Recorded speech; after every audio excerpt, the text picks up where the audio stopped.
Minute Maid Park for the season. Tonight, Colin McHugh will try to get his 14th win of the season in Game 2 of this series. Plus, we have stars from past Astros teams in the house as Legends Weekend continues.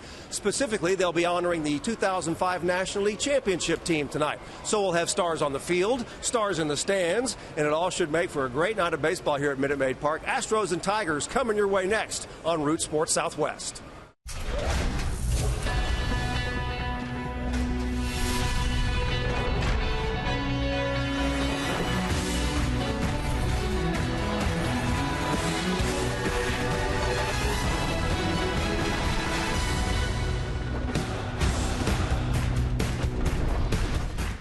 From Minute Maid Park in Houston, Texas, Root Sports brings you Houston Astros baseball. Tonight it's Game 2 of this three-game weekend series. The Astros take on the Detroit Tigers. Good evening, everybody. Bill Brown along with Alan Ashby. Bart Ennis joins us in a few minutes to talk about Game 2 of the series. The Astros won the opener last night. Tonight we'll be hearing from some guests about the 05 Astros who went to the World Series. Maybe the 15 Astros could make it again. Got a shot. They've put themselves in a great position. Lead by 2.5 games at the start of play today. And, I don't know what more they could have done in the first half of the season plus. We take a look now at tonight's starting pitching matchup, and it's Jack in the Box taking you inside the box score, looking at Justin Verlander of Detroit, Colin McHugh of Houston. Colin McHugh going for the Astros, lost last time out despite pitching well at Oakland against the A's. 6 innings of just allowing a couple of runs, and he had won 4 straight prior to that. 13 wins, among the leaders in the American League. So Colin has been solid all season long. Justin Verlander came out of spring training, a little bit of pain in a tricep area. Looked like he had been throwing well early in the spring. But he was supposed to come back in April. Didn't happen. May didn't happen. Not until about the middle of June did he come back. And now the numbers are not bad. They say he's throwing much better here in his last 4 starts. Coming up from Minute Maid Park, triple damages from Evan Gattis. The speedster gets number 9 of the season. Bart Ennis has more in a moment.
Set to get going in Game 2 of this weekend series. Nice win for the Astros last night. 5-1 was the final. Alfredo Simon was throwing a great game for the Tigers through 4 innings. Astros finally got to him. They scored 3 in the 5th. And then they chased him out of the ball game when Evan Gattis tripled in the 6th to lead off that inning. And that leads us into our Whataburger Whata play, because no one thought that Evan Gattis would be a triples guy. When the Astros went out and got him from the Braves, they thought they were getting a home run hitter, an RBI producer, and he has done those things. But he also has 9 triples now on the season. Before this year, he had 1 career triple. So Evan Gattis putting together a real nice triples season. In fact, look where he ranks among the league leaders. Kevin Kiermaier, the speedy center fielder for Tampa Bay, leads everybody with 11. Gattis has a chance, though, to finish this season in double digits in triples. Maybe he'll get it done tonight. He's hitting 7th and DHing for the Astros. Coming up, Colin McHugh on the mound for the Astros. We'll show you starting lineups and bring you the first pitch when we come back.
Geico.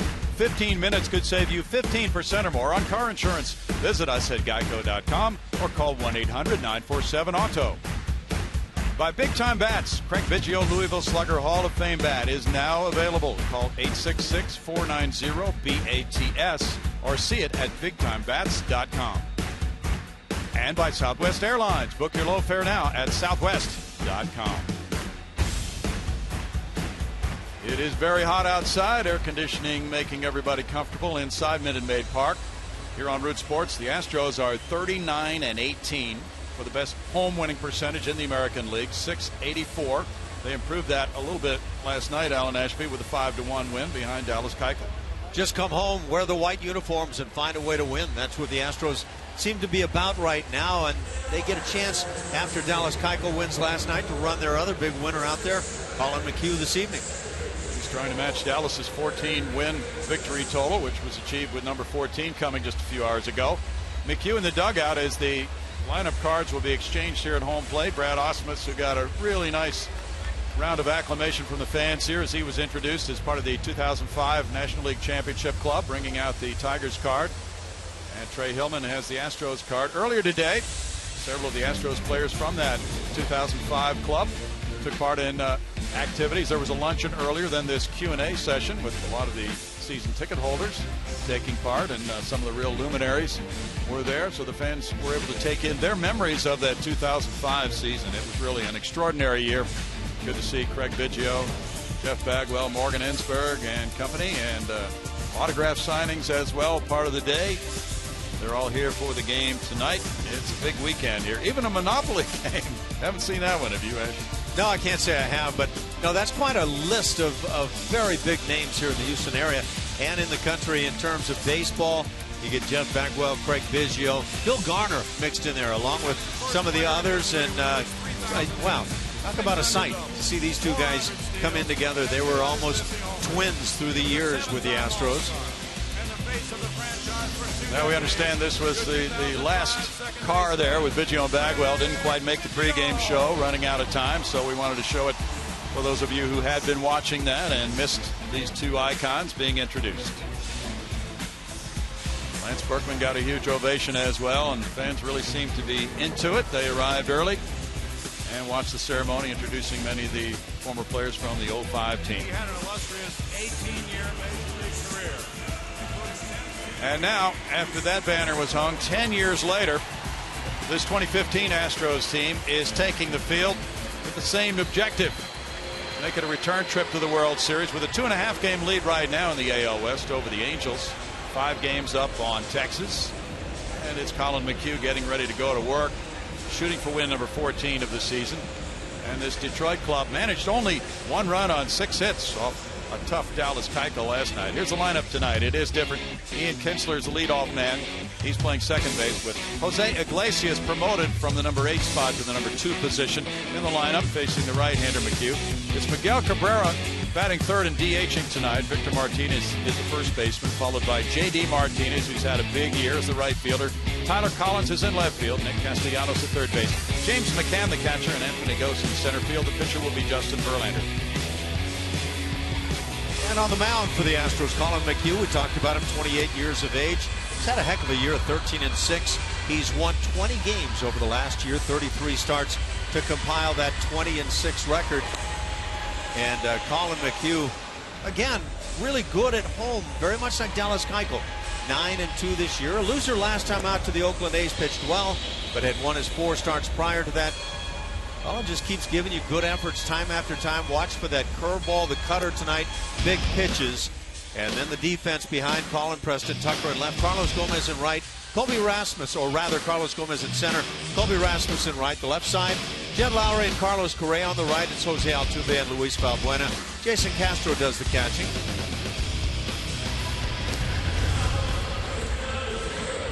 And the Astros getting ready to go with Game 2 of a 10-game homestand. The finale of this series will be tomorrow at 1:10. And then they welcome the Tampa Bay Rays. Kevin Cash, their young skipper, bringing his club in for a 4-game set starting Monday night. Next weekend, the Dodgers will be here. Ian Kinsler gets it started tonight. 300 is his batting average. That includes 6 homers. He's driven in 52 runs with a 356 on base average for Kinsler. Third in hits with 137 in the American League. Last night he got 1 hit, 1 for 4. Batting second, Rajay Davis was the leadoff man last night. That's in the air to left field, and it's going toward the seats for foul, strike 1. Kinsler has some pop.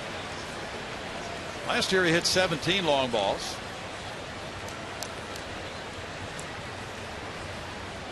Closing in on close to 200 for his career. He's had a couple of 30 home run seasons. So he can bring some thunder out of that leadoff spot. Fouled for strike 2. Yeah, he doesn't look like that home run guy at all physically, but he has put up those big seasons. He's put on quite a charge here in the last month to bring the batting average back. Career .273 hitter coming into this season. Off the plate for ball 1.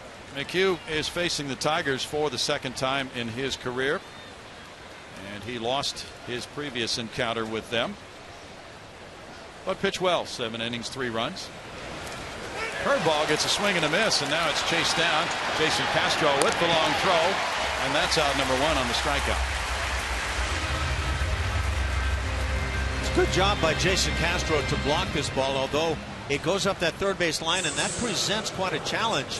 But he got there quickly and made a throw that was accurate enough to get his man. Now the outstanding young shortstop, Jose Iglesias, 25 years old, born in Havana, Cuba. Promoted to that number 2 spot in the lineup tonight with a .304 batting average for this season. Taking strike one. Iglesias with 2 homers has 21 runs batted in. He's hit well against the Astros this year, and he's in the top 10 in batting average. He was 1 for 3 last night, a double. He made a defensive play last night that I thought was dazzling. And I asked Omar Vizquel, who's one of the coaches with the Tigers today, if he's been instrumental in helping Iglesias out. And he said, no, not at all. Iglesias is teaching me. And that's kind of the praise that Iglesias is getting from one of the great shortstops of all time. In the air, and Gomez, the center fielder, moves over. 2 outs. Miguel Cabrera, we talked about it last night, Ash, and did some figuring. Yes, he can win the batting title without a need to do a whole lot of extra work in terms of plate appearances. If he averages 3.5 plate appearances per game over the last 47 games, he'll qualify. He's hitting .346, which would be the best in the American League if he had enough plate appearances, with 15 homers, 54 runs batted in. And the other thing is they can add in at bats at the end of the year, and if you get to that .502 figure and still have the top batting average without any hits adding those at bats, you're going to win it. That's strike one. Cabrera came back from the disabled list last night. He's been out with a calf injury. And here's the strike zone, brought to you by M.D. Anderson. Right up there at the top level. That's a Brent Strom desired strike. He laces this one into right center field. Cabrera with a 2-out knock. And the Tigers get Victor Martinez to the plate here in the first inning. My opinion, you give Miguel Cabrera a hole somewhere and he will shoot at it with the best of them. He's reached base in 45 of the last 48 games. He's on for Victor Martinez. Martinez coming off leg problems. Checks in at .244. He has 9 homers, 49 runs batted in. And I guess righty's hitting just .213 for the switch hitter. Victor was a .335 hitter last season.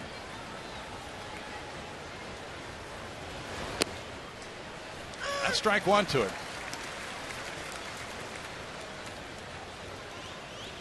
Victor had arthroscopic surgery on his left knee February 10th. And that knee has been slow to come around for him this season. 1 ball, 1 strike. Colin McHugh in this ballpark is 9-2 with a 4.81 ERA this season.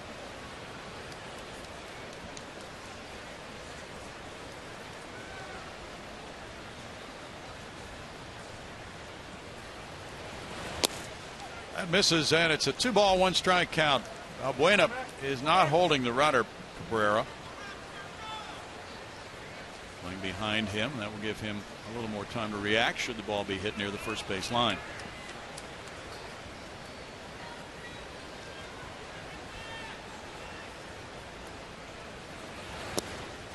In for a strike, 2-2. Cabrera, of course, coming off the calf injury, not really a threat to run anyway.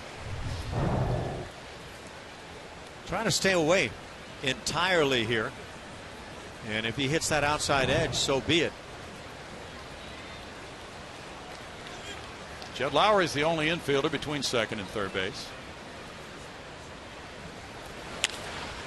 In the air, and Gomez comes in for it into left center. Here's Tucker, and with the running catch, it's Preston Tucker handling out number 3. No runs are hitting the man left. Coming up for the Astros, it's Altuve, Tucker, and Correa in the bottom of the first.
brought to you by Southwest Airlines. Jose Altuve is the leadoff man at second base. It's Preston Tucker in left field. Carlos Correa, the shortstop, bats third. The cleanup man is third baseman Jed Lowry. The number 5 hitter in center field, Carlos Gomez, and it's Colby Rasmussen right, Evan Gattis the DH, Luis Valbuena at first base, Jason Castro the catcher. On the mound for the Tigers, right-hander Justin Verlander. He's been one of the game's best in recent seasons. Has had some injuries that have cut his ability short this year. Just 1-5, 4.5 ERA. 0-2 in his last couple of starts. 2 starts back, Kansas City got to him 10 hits and 5 earnings over 7 innings. 153 wins, 7th among active pitchers. And a Cy Young to his credit, a first-round pick in 04. He was the second player drafted that year. Altuve faces him. Altuve bounces one foul. That's Gary Pettis for strike 1. Altuve, with the night he had last night, going 2 for 4 and driving in a run. Climbed to a .300 batting average. He has 9 homers. He's driven in 49. And with 132 hits in the top 10 in the American League. 90 miles an hour on that first heater. There was a time when Verlander could go 99, 100. 1 ball, 1 strike. Well, he has logged a lot of innings, hasn't he? He has, and he's been a dominant pitcher, among the very most dominant during his era. But I don't know if that dominance and all the pitches thrown have caught up with him. Lash past the diving Iglesias, hit hard into left field for a leadoff single for Altuve. On top of that ball nicely. Starting to pick up his hits now. And it's a great time for the club if he can start getting on base to provide driving in chances, driving in the runner chances for the other guys. It's going to mean a lot offensively. Let's take a look now at our Super Bowl replay brought to you by Mattress Firm. Jose Altuve chatting it over. Well, we'll get it when we can. Preston Tucker comes up. The presence of Altuve gives him an extra hole at first base.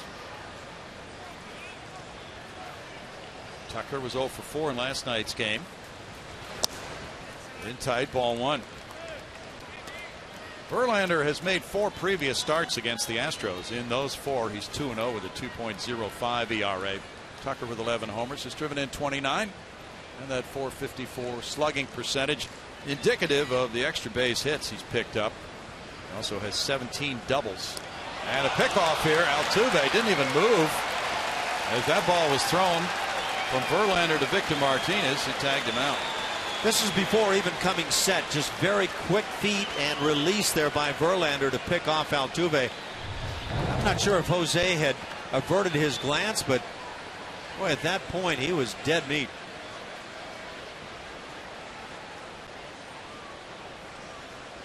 Might not have seen the ball real well. He's looking into the sun, but nonetheless, that was a slick move by Verlander.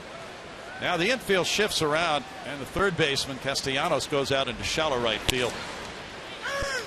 That's a strike to Tucker, and the count runs to 1-1.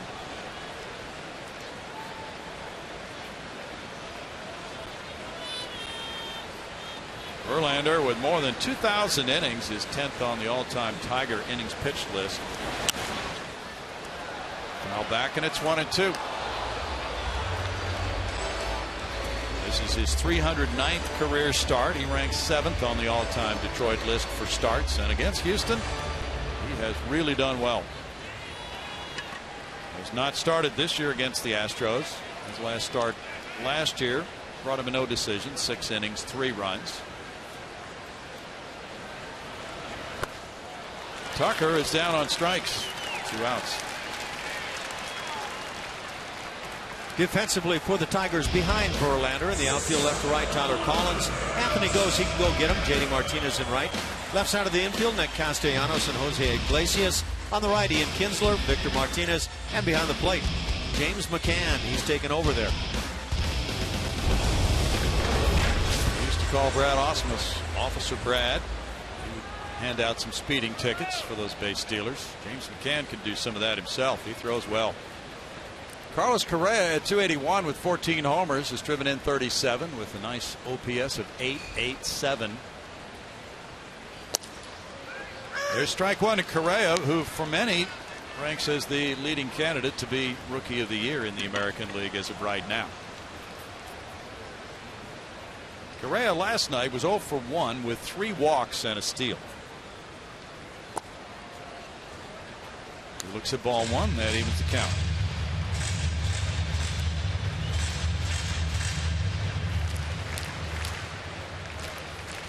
Verlander has only pitched 63 innings because of that problem Ash talked about. Pulls that one outside, and it goes to a 2-1 count. Yeah, the Tigers felt that he was throwing very well in the early goings of spring training. Right toward the end, came up with a triceps problem and couldn't pitch. They thought it would be brief. Didn't work out that way.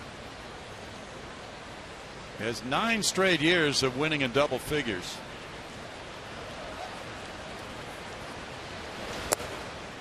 That's another ball. That runs the count to 3-1 on Correa. On the road, Verlander is 1-1 with a 2.67 ERA in 4 starts. But in his 10 starts this season, the Tigers' record as a team is 1-9.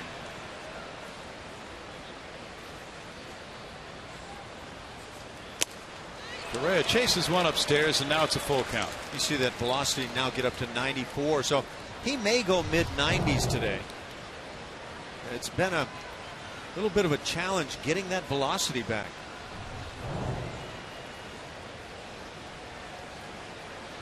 Jed Lowry's on deck.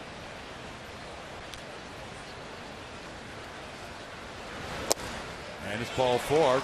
Verlander freezing on that one. He seemed to really want that call. Correa takes his 24th walk.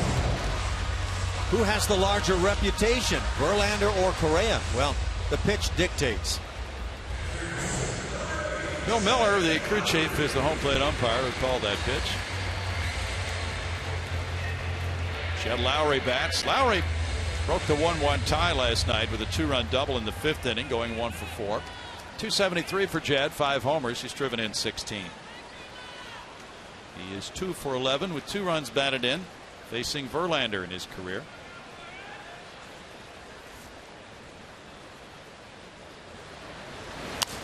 Jed fouls it away. There's strike one. A.J. Hinch, the Astros skipper, was asked after the game about giving Lowry a green light to swing on a 3-0 pitch in the 1st inning. He said, well, that's what we do. You know, he's trying to clean up. We trust our hitters to identify the proper pitch to swing at on 3-0. He hit a fly ball to left. I have no problem with what he did.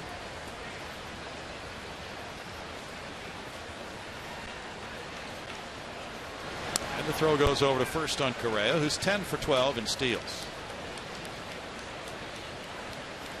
When Verlander faced the Astros here in 2013, he had a no-hitter through 6 1/3. Wound up with 7 innings of 2-hit shutout ball. McCann has thrown out 36%. There's a lot of work being done here on Correa with that quick Verlander move. Yeah, McCann was at 40% prior to last night. 3 stolen bases for the Astros didn't help that overall figure for McCann.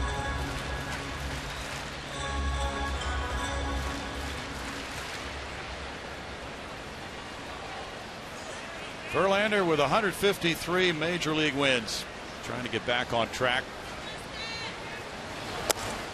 Misses with that one. Last time out, he lost to Boston 7-2, but gave up only 2 unearned runs in 6 innings.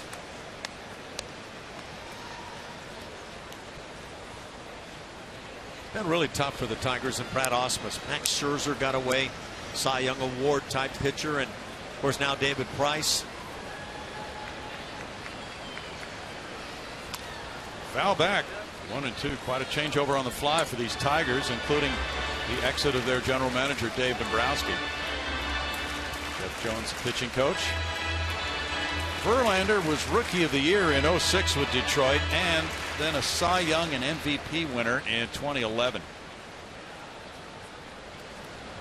Tiger pitching ranking 13th in ERA in the American League and allowing more homers than any other club in the league, 130.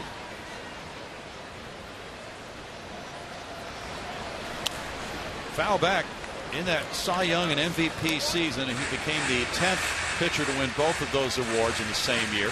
He was 24-5 with a 2.40 ERA in 2011. He's led the league in innings pitched 3 different times.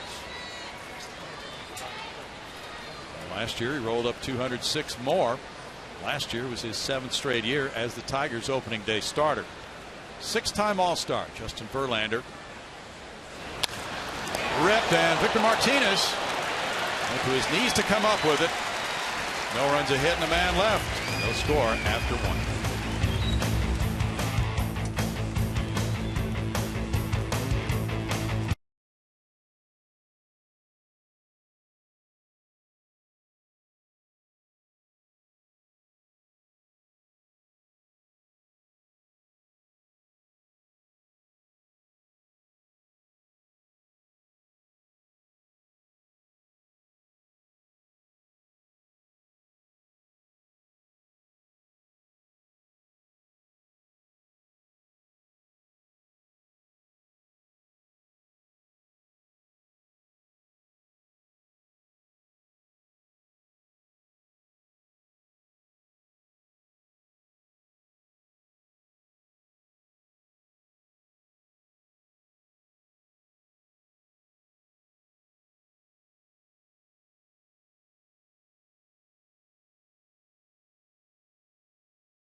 NLCS in St. Louis. Roy Oswalt on the mound.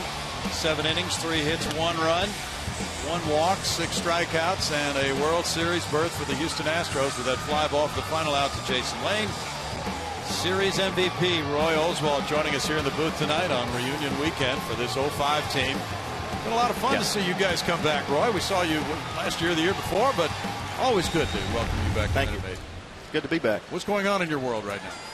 Not a whole lot. Trying to raise kids, doing a little bit of flying, doing a little agent work, a little bit of everything. So you have a pilot's license now? I do. I've been flying about 2 years now, and trying to get a little more and more as I go. Got next step is the IFR stuff, and it's been fun. A lot of challenge. What a great career you had here with the Astros, and that game we just saw, one of the big moments certainly.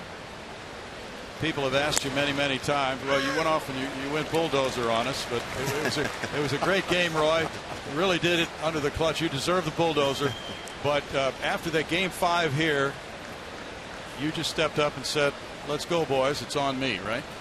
After the home run there in the 9th, I was actually preparing myself for the first game of the World Series, and after the home run, the first thing went through my mind of, hey, you're pitching, you're pitching tomorrow instead of 2 or 3 days down the road. So mindset went from pretty free and easy, a couple of days off, to I've got to set a standard from the first pitch on, and I knew going into the game that if I could take the crowd out of it in the first inning, then I would be a lot easier on me. How did you go about taking the crowd out of it in that kind of a situation? Well, I think the biggest thing is I was trying to work fast and get through the first inning without any hiccups, and I ended up walking, I think, Edmund right before Pujols, so it kind of set up for a big inning there just in the first inning because the crowd was so live during that inning. So once Edmonds got up, I knew if I could get Pujols out, really and truthfully, I was thinking strikeout. If I could really strike him out, I would take the crowd out of it, and luckily I got him swing at a pitch on the inside part. So which of all the big moments was the biggest for you? In Major League Baseball, probably that game right there set the standard. We had guys with Andy and Roger played on the staff, and they got a lot of the media attention and stuff like that. And that was great with me because I could sit back and win games, and nobody really called my name too much, and kind of slide through, and you don't really look for the spotlight. And I think after that game, the name kind of started getting a little more out there and more out there. And Roy, as this club went into the World Series, then a great, exciting time. It was tough to score runs against that White Sox pitching staff in the World Series. All those guys seemed to be at their peak in that series. Yeah, you know, they played an unbelievable playoff series that year with White Sox. I think they won every game they played. So they was on a roll, got hot at the end of the season, and we played so hard against St. Louis to get by St. Louis. It's almost like we ran out of gas going into the World Series, and it's hard to say that because it's the first World Series we played in. But we played our hearts out to get through the National League to get to the White Sox, and you know, they played great. They pitched well, and they had some timely hits, and just couldn't come through when we had some guys on. But great effort. Those were terrific battles in that rivalry with the Astros and Cardinals. Pujols was hitless in that final game after the damage he did here the game before that, and then 143 on the win list, one behind Joe Niekro as you took off for Philadelphia. You talked about that. You had a chance to be on a Phillies team, get back to the World Series. That was more important to you than being the all-time victory leader. Yeah, you know, people all the time back home say, "Why don't you go back and play and get it?" But you know, to me, it wasn't about numbers. It never was. It was about winning the last game of the season, and we got close. We didn't do it, but that was my mission coming into big league baseball is to win a World Series. And you know, you look at your numbers when you get finished, and you kind of say, "Well, I've won a good many games for only pitching 12 years in the big leagues." But it was a fun ride. Met great people. Still got great friends that I played with.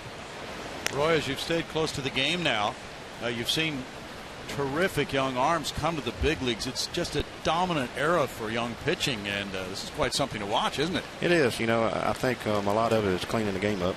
You know, that's helped out a lot. You don't see the home run totals and stuff like that anymore. So pitchers, it's got a little bit more upper hand now than they did when we was playing. But the guys are throwing the ball harder, seems like now, and it's going back to a pitcher's game, and it's fun to watch. Talking kind of in that vein, you always had a healthy arm. What is your take on how you keep these arms healthy now and stay away from all the Tommy Johns? Baseball's gotten revolved around weightlifting and different things, and it's a little different than the old days, the training wise of it. And I thought personally, I grew up in a place where we didn't have travel ball. We didn't play 150 games in the summer. We played 16 games, 15 games. Same thing with high school. We played 15, 16 games. I pitched every one of them, but I didn't play 140 games. Right. And I think that's wearing on some of the young guys now. They get up and they're already throwing, in a 40 starts in a whole year, and it took me 3 years to throw 40 starts, and I think that helped out a lot. But I think you train yourself to throw at a young age. And they get away from it a lot now with long tossing and different things like that. They do more weightlifting, trying to be bigger. And the style of pitching just changed. It's more straight up, create angle instead of a drop and drive type thing. And I've always been a drop and drive guy. So the more you can use your body, the less strain you're going to take off your arm. Do you have issue with kids throwing curveballs and such?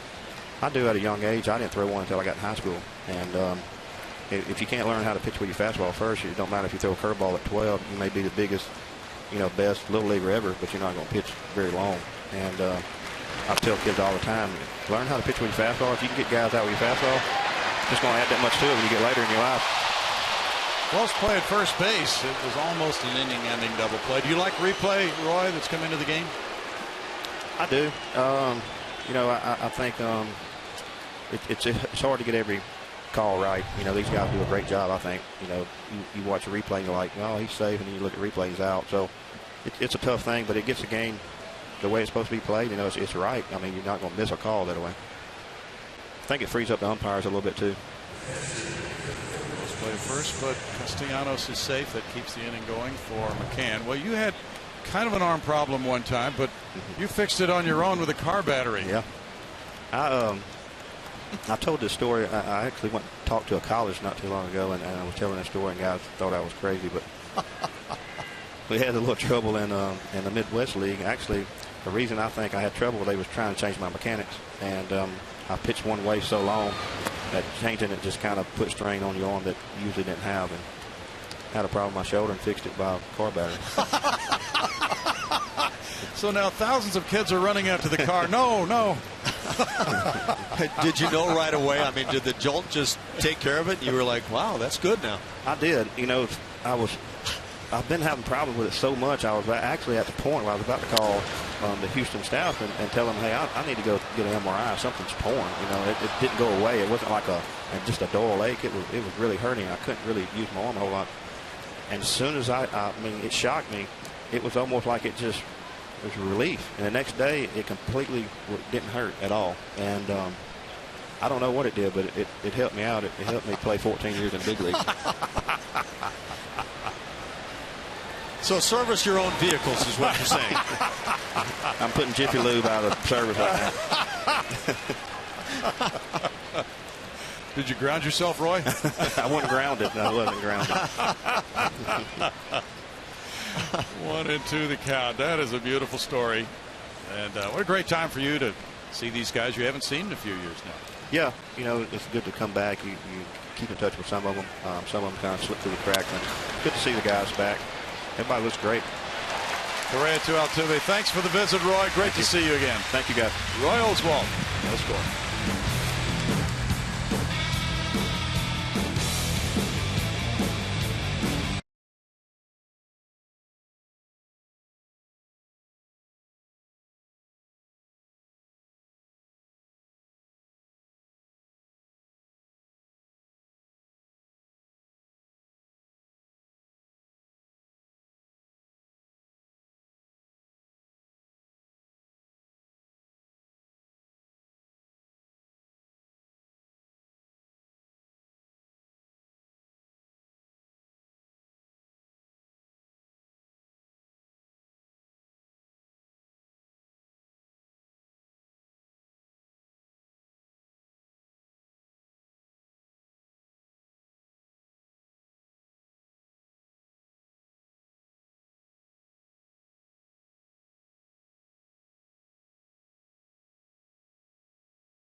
Of the second.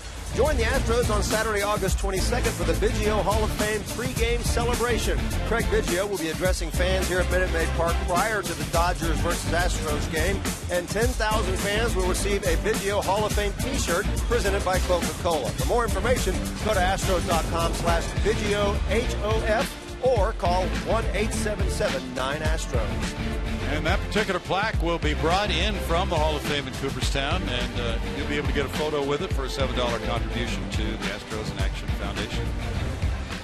Carlos Gomez leads it off. No score, last of the second inning.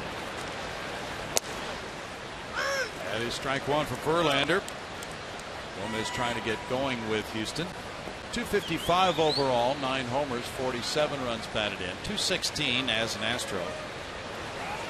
So, Bronny, have you changed your plans about taking your car into the shop in the next couple of days? Yep. Keep it right where it is. Take the arm into the shop. 1 ball, 1 strike.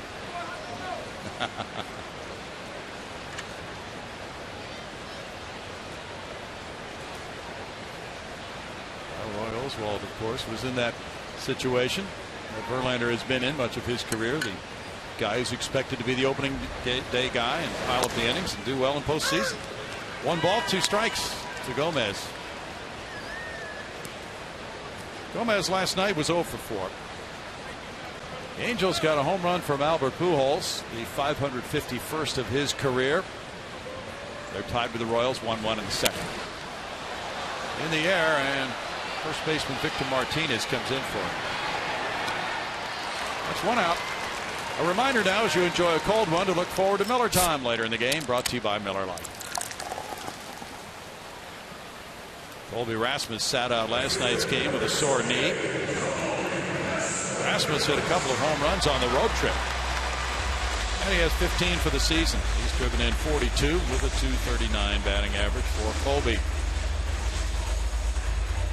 He had 6 runs batted in on that road trip. Astros really struggled as a team to hit.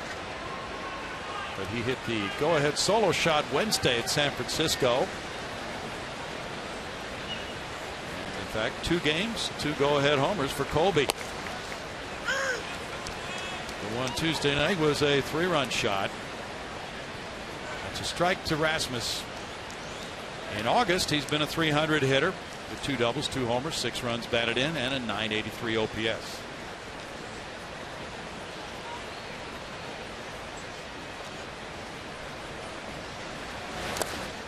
Dirt from Verlander. That evens the count at 1-1.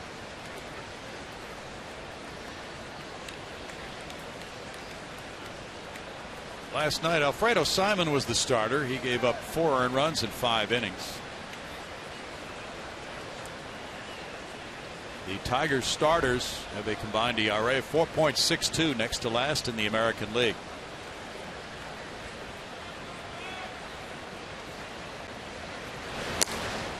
Upstairs for ball 2 to Colby. Actually, right-handed batters are a few points higher on batting average against Verlander than lefty hitters.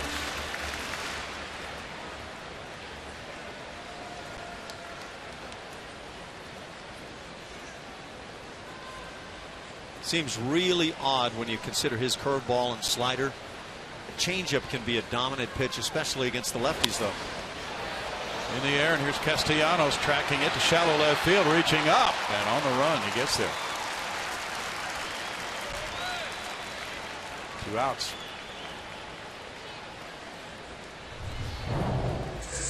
Castellanos, not a guy that runs extremely well, but looked like he was just kind of in a cruise mode going after this ball. Sized it up pretty well, a little extra effort in the end. Nice crowd here on a Saturday night. Watching Evan Gattis. Gattis hit his 9th triple of the season last night. Also had a walk. .238, 17 homers, 60 runs batted in. Speed didn't fully develop until his 28th year. It's ball 1. Well, the all-time triples leader of the Astros is in the house tonight. Cheo Cruz. He got quite an ovation from the fans. Roy Howell, the last player with 9 triples and no steals. As we read the list of triples leaders in Astros history, most of those guys were pretty fast, Ash. Yeah, it's one of those oddities, isn't it? And I was looking at the breakdown, Holman Road. He doesn't need any one ballpark. He's got a 5 and 4 one way or the other. So he just hits them when he needs to.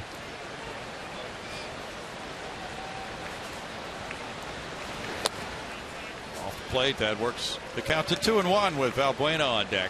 I think the logical thinking is, well, maybe this ballpark with those gaps that can be really tough. The logic behind all the triples, but it really hasn't been the case. Anthony Gose is shading several steps toward right center. That's where the triple went last night off the bat of Gattis. It's 2-2. You talked about the electric fastball Verlander had a few years ago. He's a few miles per hour down on his heater since then. The slugging percentage on his fastball, .538. And he's averaging 93 on it this year. In the air, and the infielders come in. McCann, the catcher, is there for the play to end the second inning in 1-2-3 fashion and keep the game scoreless.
Name That Astro, brought to you by your local Honda dealer.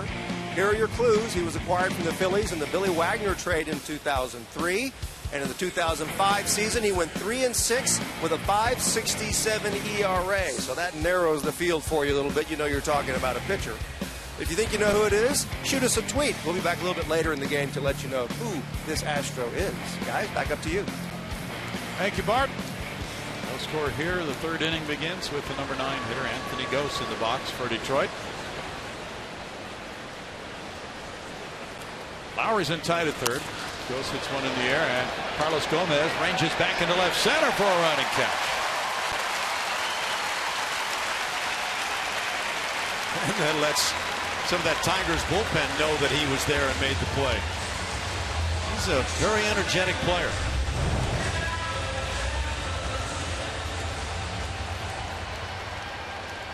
He'll go get him, but does have a little flair to his game.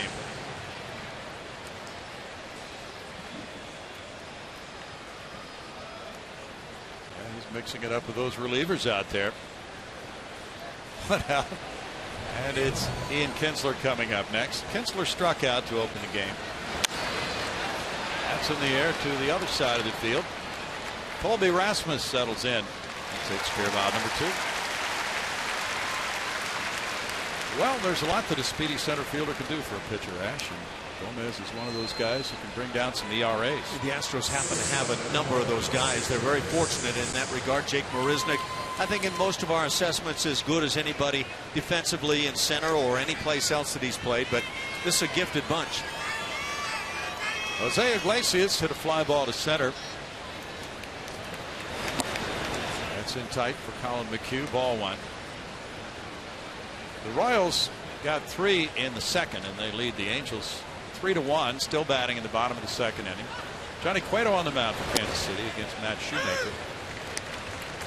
Salvador Perez hit his 17th home run. That was a solo shot. Pujols' earlier homer was his 31st of the year. Line, and Tucker will not be able to make the catch on it. He was creeping over. Looked as if he was trying to decide whether to dive for the ball or not, but it's a sharp line drive single by Iglesias. This young shortstop for the Tigers can swing the bat. Uses the whole field very well. And I think with having seen what he can do defensively, he's going to be around a long time. Yeah, these two shortstops could be battling for many years to come. Iglesias and Correa. Cabrera hit a single through the right side back in the first inning.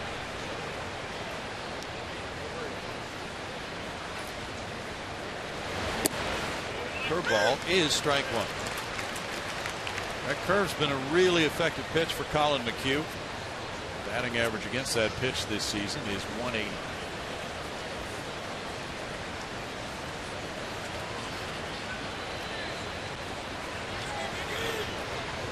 Throw over to first, takes Iglesias back to the base. He has 10 steals in 17 tries.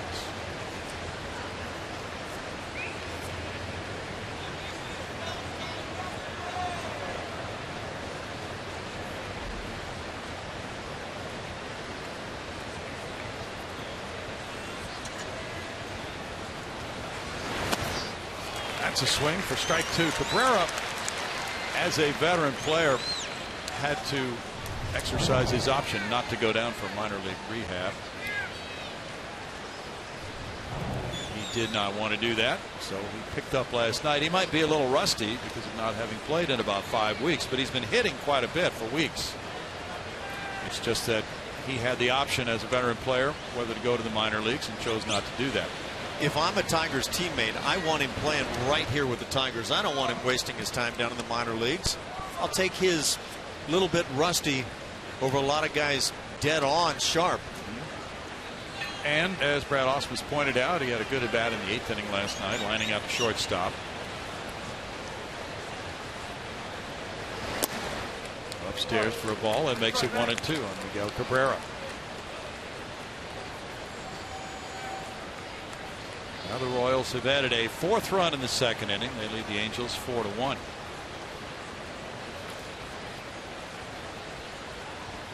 Angels have had just terrible problems winning on the road.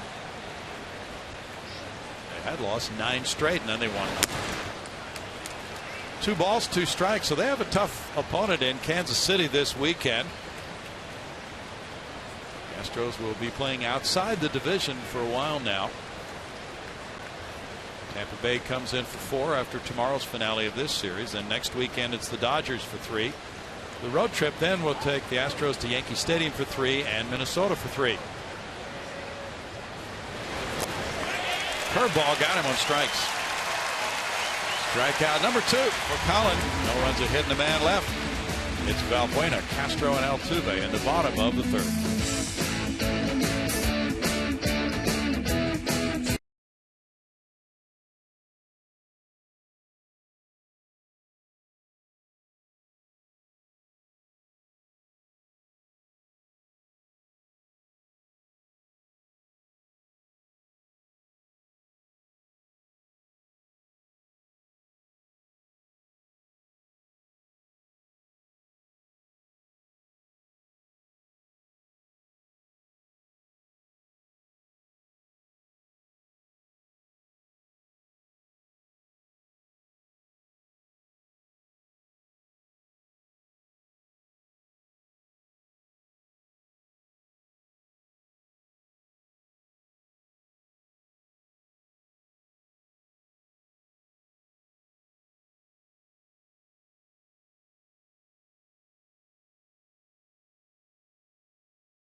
Now at Southwest.com and by HEB. No store does more than my HEB. Sizzling night outside. Inside, no score. Tigers had 3 hits. The Astros with 1. Come up now in the bottom of the 3rd inning. Luis Valbuena to lead it off. He leads the Astros in long balls with 21, a career high for Valbuena. He's driven in 43 with a .211 batting average. He has gone 1 for 16 against Detroit pitching this season. Infield shifts around. Iglesias stays on the left side. And there's strike 1. That was a rather one-sided game at Boston. The Red Sox beat Seattle 22-10. They beat King Felix.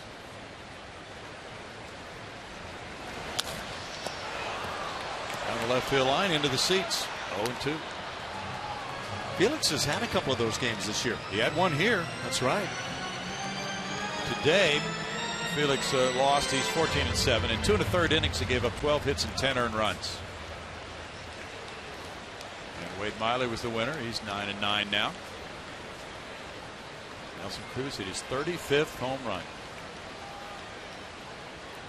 Jackie Bradley Jr. had a couple. The Red Sox won it big, 22-10. Boy. There's some NFL games that won't have that kind of a score this weekend.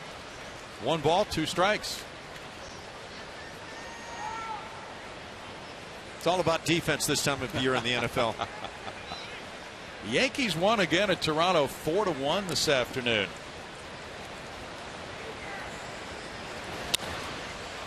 Foul back. That's been an odd series back and forth where Toronto came into New York and played great baseball. Now the other way around.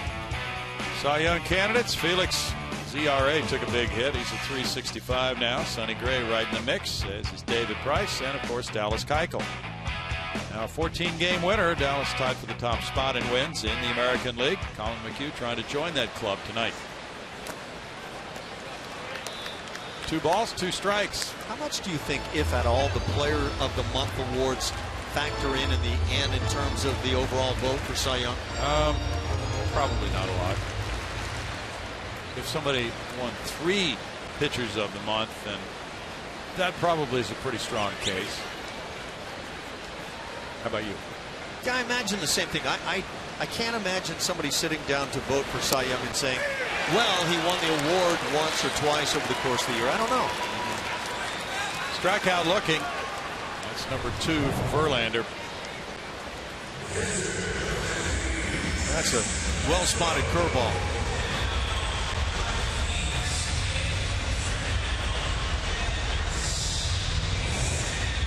Jason Castro in the number 9 spot has a .214 batting average with 10 homers, 29 runs batted in. Castro had a double in 3 trips last night.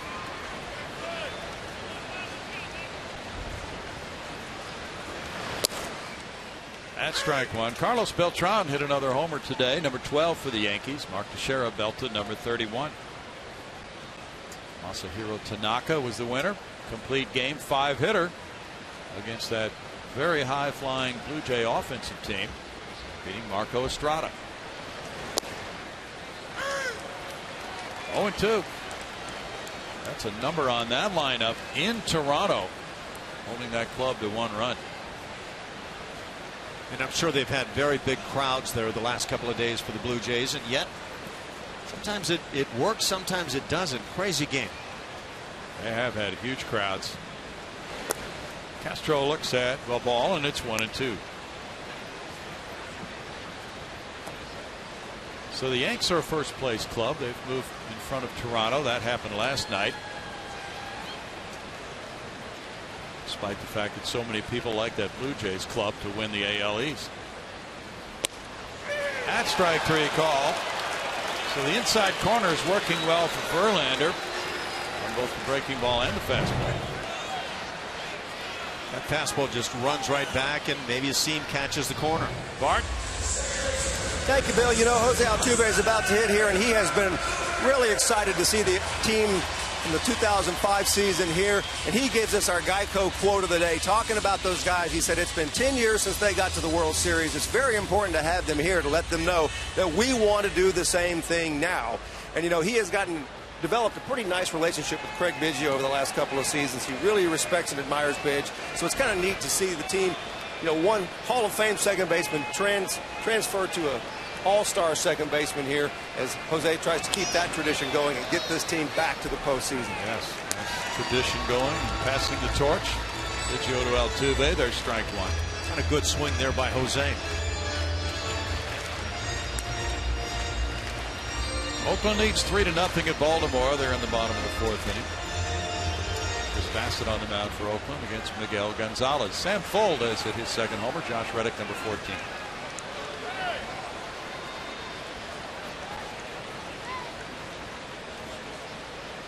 Castellanos plays close to the base at third.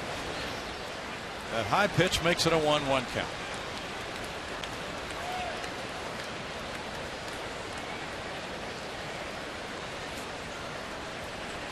What Altuve's bunting ability creates. He might be able to bounce the ball over the third baseman's head.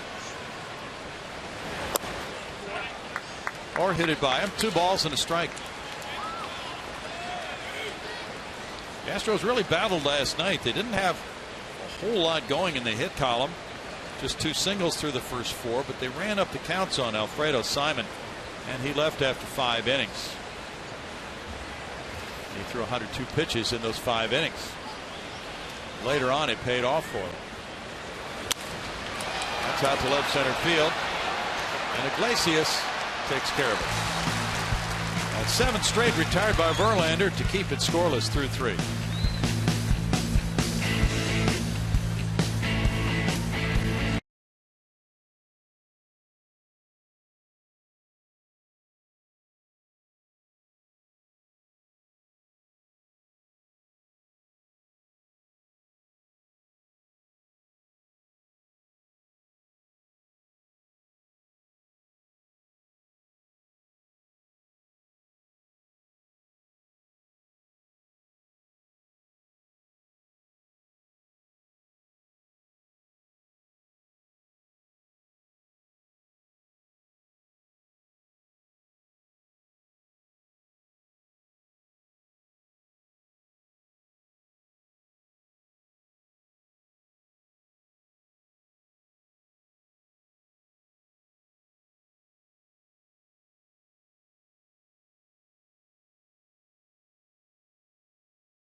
games on August 17th through the 20th.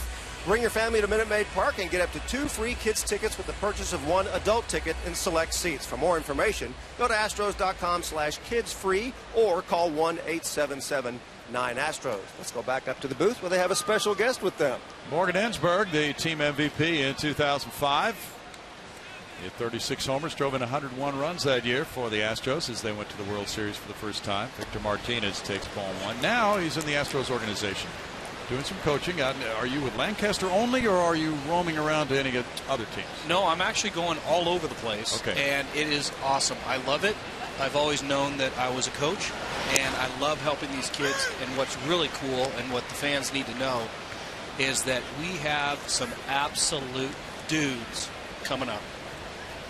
Throw out a few favorites. Okay, so, I mean, if we talk about AAA and AA guys that are on their way, we're talking about Roberto Pena as a catcher who flat out shuts down the running game. I'm telling you, I have not seen a guy that's this good at catching and shutting down a running game since Pudge. Another guy, Andrew Applin, center fielder, is the best center fielder, in my opinion, in the game of baseball. Wow. He doesn't, I'm telling you, I've never seen this guy drop a ball. He gets great jumps. He's an instinctual guy. There's a guy, AAA Matt Duffy, unbelievable. He's a guy that grows on you, and he just finds a way to get it done. Very much a baseball type guy. And then we have arms as if it's just going out of style. I mean, we got Joe Musgrove. There's a guy, he refuses to walk anybody. He just strikes out guys. You know what? I don't know what his ratio is, but at a certain point, I think it was 70-1 strikeout to walk ratio. And I'm like, what does that even mean? You know, usually about 50-1 is pretty good. Yeah, 50-1, you're like, okay, I can figure something out. But when you start approaching 70, it's really impressive. So there's a lot of guys. You guys have seen, you know, Vasquez. You've seen McCullers. You've seen a lot of guys, but I'll tell you what, there's still tons of guys coming. Wow. Who's the next Morgan Ensberg at third? Oh, boy. You know what? We can put anybody there. I think Matt Duffy's pretty darn good. I think Matt Duffy, he's a guy that just completely, you watch him at first, and kind of like myself, you go, I don't know if this is going to play. And then you see over time, there's instinct. He makes the plays, and he gets huge hits. I think he's got 90 RBIs right now. So he's definitely a player. That's exciting news. Now, did you see yourself doing this job when you were playing here in 2005? Well, I'll tell you what. I didn't know the exact job, but I knew I was always a coach. I was the guy that, well, shoot, Ash, you and I would sit down on the plains, and we would just talk shop, and you would talk me down, and I would talk about just helping you know, other people and talking them down and so forth. But so everything's going to be all right, Mo. You've got 33 home runs. There's another. Yeah, exactly. I'm like, Ash, I'm trying. You know what, Ash? I've got a great story, actually. And I tell this to the minor league guys. I tell them, I'm like, you know what you need to do? And you said this to me.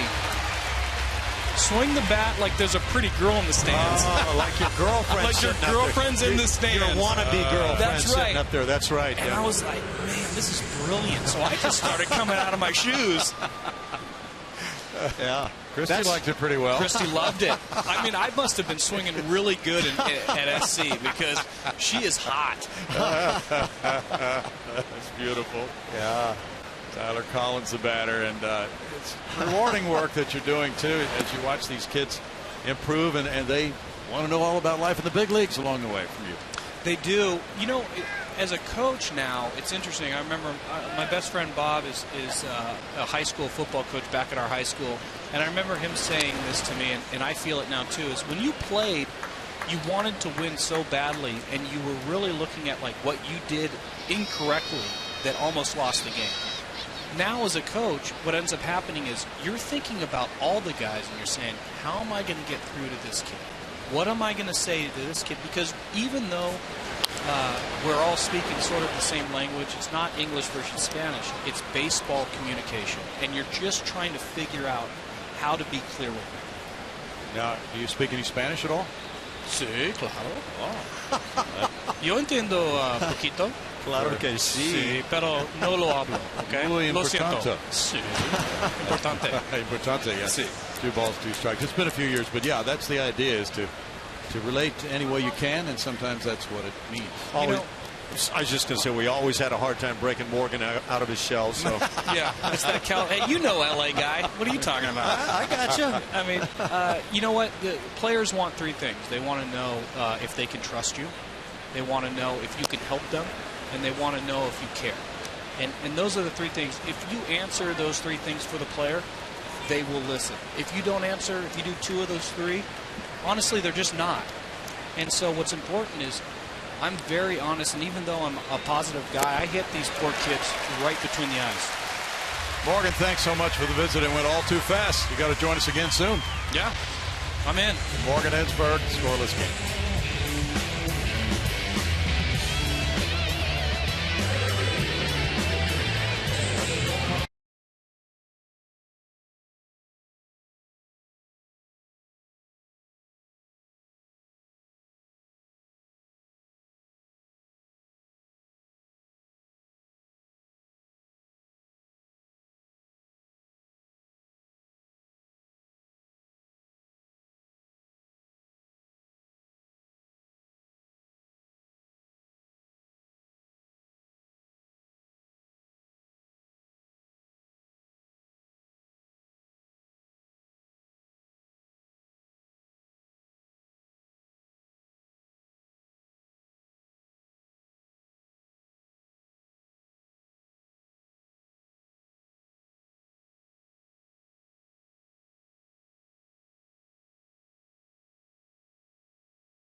And the 2016 Astros season tickets are on sale now. Guarantee your seats for a potential 2015 postseason run by reserving your 2016 season tickets today. Go to Astros.com/season tickets or call 1-877-9-ASTROS. Let's go back up to the booth where we've got another special guest. Brownie? Brad Lidge has joined us, Bar. Thank you for that. No scorer here as Lights Out Lidge comes up to the booth. First time we've ever had you on the air during a game. This is pretty fun. A good view up here. It is. Preston Tucker's the batter, and you were on the air with Charlie Palillo on radio the other day. Fascinating to hear what you've been doing since you retired. Bring us up to date. Yeah, I've been, I guess, a couple things. I've been doing MLB Network Radio, which I've been having a great time doing. Get to do it out of my own house, so there's really that's been a lot of fun. And I've also been able to go back to school and get I'm working on a master's degree in archaeology right now. So those two things, plus the kids, and trying to round out the golf game. I mean, all that stuff's keeping me pretty busy in retirement. You're trying to prove you are a dinosaur in this game. Pretty much, yeah. Well, and then you told Charlie you might consider a PhD in that field. That's right. I don't exactly know where I'm going to head after these next couple months finishing up this dissertation, but it is a lot of work, and it's a lot of fun. It's rewarding, but at the same time, there's a lot of other things that I've been fortunate enough to be asked to do, or I can be a part of, and so it's you kind of got to pick and choose because you want to be able to do everything, but also the family comes first at this point for me, and so I have to make sure I have time for them above everything else. And the left fielder Collins takes care of out number one. Well, you had that great year with the Phillies in 08, perfect in saves, 48 that year, World Series team. It really worked out for you nicely in your career. Now as you come back, it's been 10 years since this World Series at 05. You're seeing Brad Ausmus, your former battery mate, running the Detroit Tigers. Is it kind of hard to process all that information? I'll tell you what, I mean, in some aspects, 10 years is a long time, and other times, you think about it, it really just feels like it's not too old. I mean, it's still very fresh, seeing the guys and being in that clubhouse not too long ago. So I think for me, some of the things I miss the most are I was sitting in the car with Lance Berkman, and obviously playing with him was something that I'll I'll never forget, along with a lot of other great teammates. But, Lance and I would sit next to each other on the airplane, so it was great to sit next to each other in the car as well. And some of those things are, I think, what you miss the most as a player, just being with the other guys and around the other guys. And there's nothing in the world where you get to be with 24 other guys talking about the same stuff and for many, many hours every day. Get the urge to break out the slider on any of these hitters of today?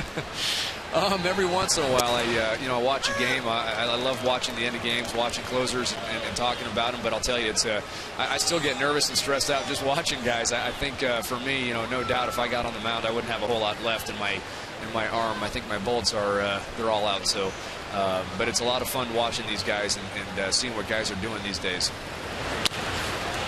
And there's a shot into right field. Have you seen much of this young man, Carlos Correa? He's so impressive. Obviously everybody's extremely high on him, and I think rightly so. I mean, he's just got so much talent. You see him take the ball the other way right there, and it doesn't appear there's a whole lot he cannot do. So,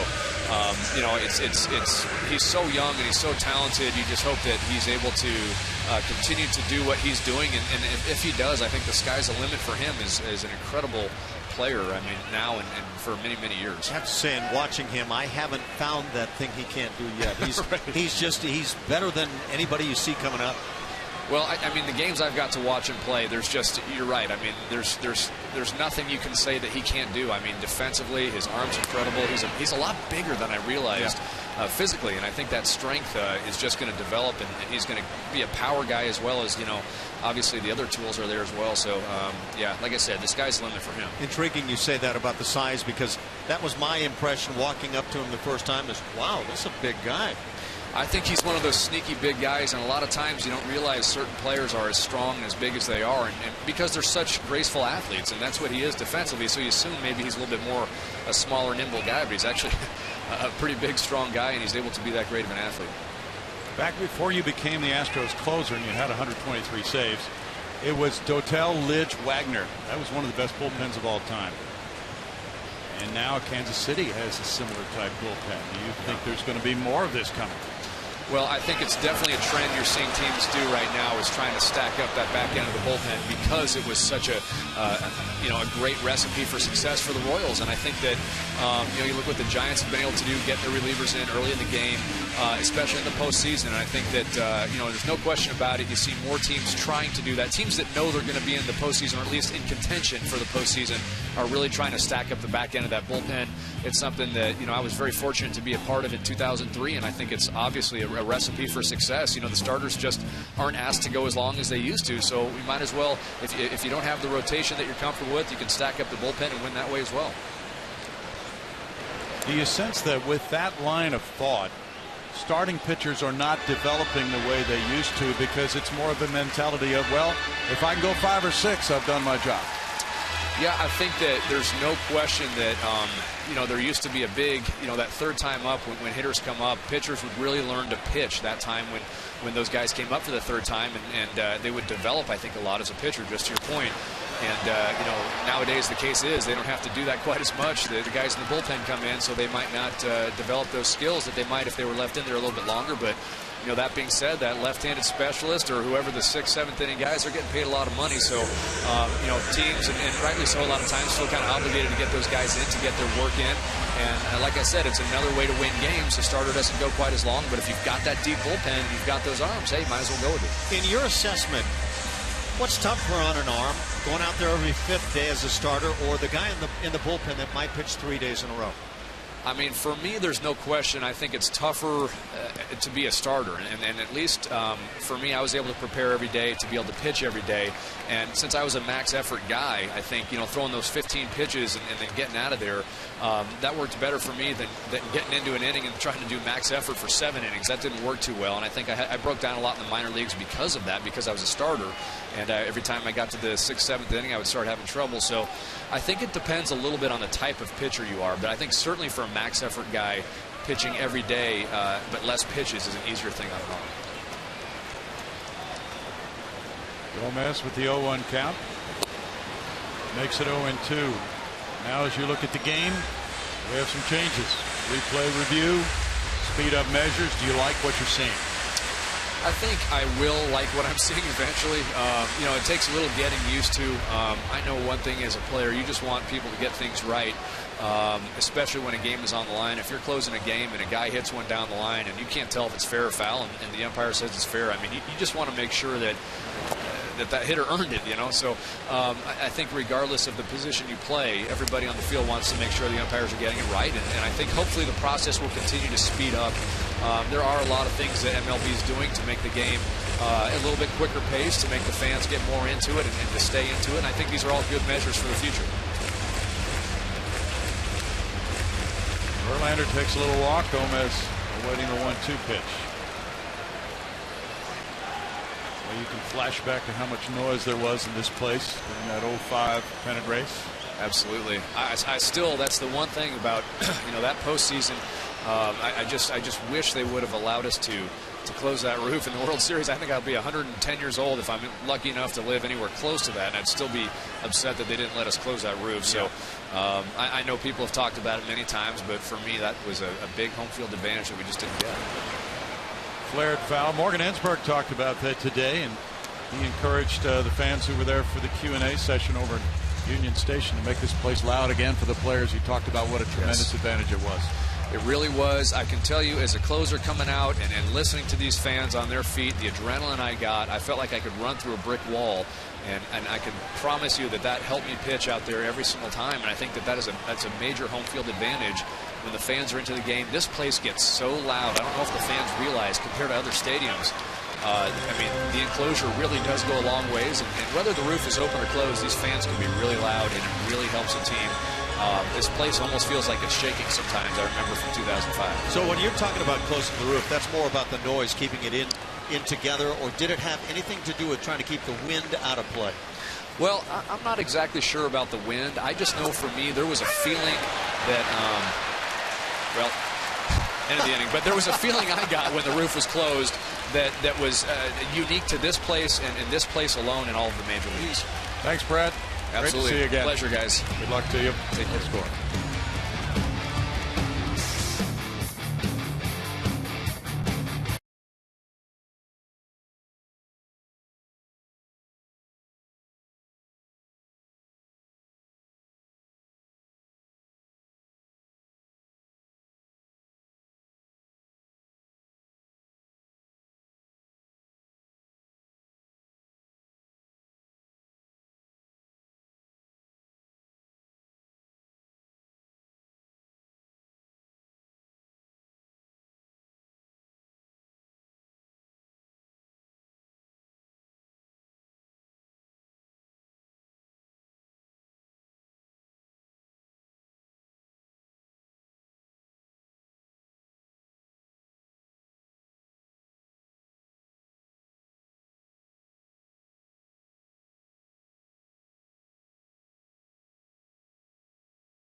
Are scoreless. Hey, you can be social with Root Sports, and we will thank one lucky fan by giving them a better view of the game with a new 40-inch HD television. Just follow us on Twitter at Root Sports SW now through August 31st, and look for your chance to win.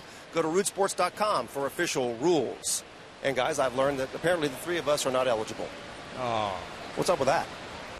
Well, in all fairness, we shouldn't be, Bart. Fair? What are you guys? What are you talking about? What is fair? Who's about fair? Ground ball, Valbuena. One pitch, one out. Castellanos grounding out to open the fifth inning of the scoreless game. Time now for the Toyota drive to the playoffs as we take a look at what's going on. Is it American League? The Yankees back on top. Toronto Blue Jays and Yankees may go back and forth there. Kansas City's locked up the Central. And the Astros trying to lock up the West. 2.5 games in front of the Angels. The Rangers will not go away. It's the Blue Jays, Angels, and maybe Baltimore. Well, there's a number of teams with a shot at that wild card. James McCann works it, strike one over the outside edge. He bounced into a force play in the second inning. Just 3 Tiger hits, all singles, and 2 Astros hits, both of them singles.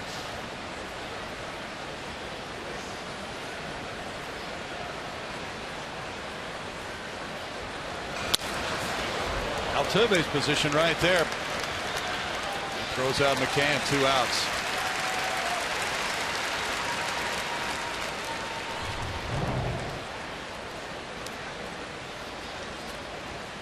There's probably a ball that's better in the end for the Astros that Colin didn't get any piece of. That defense right in the right spot.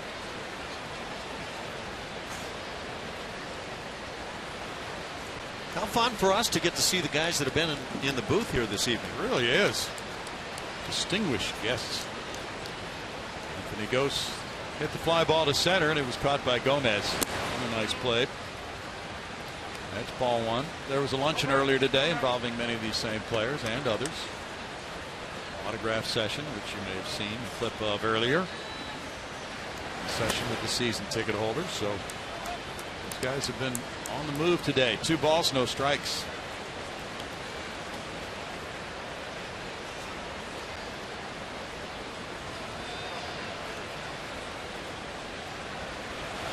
Next Saturday night, Craig Biggio Hall of Fame celebration night.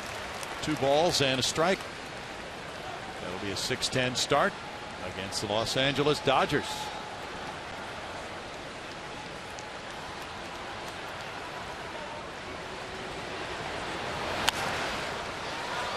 Fouled away, and Gose has a 2-2 count.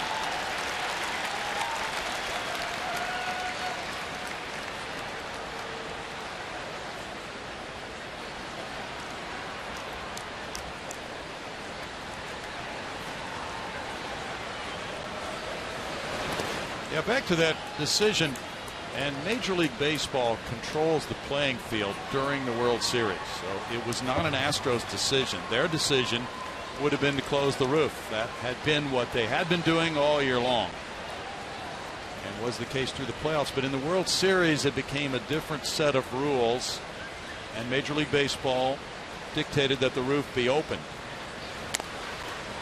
It was quite a controversy at the time, as you might suspect if you weren't here and don't remember, because the Astros played so well with that roof closed. The pitchers loved it closed.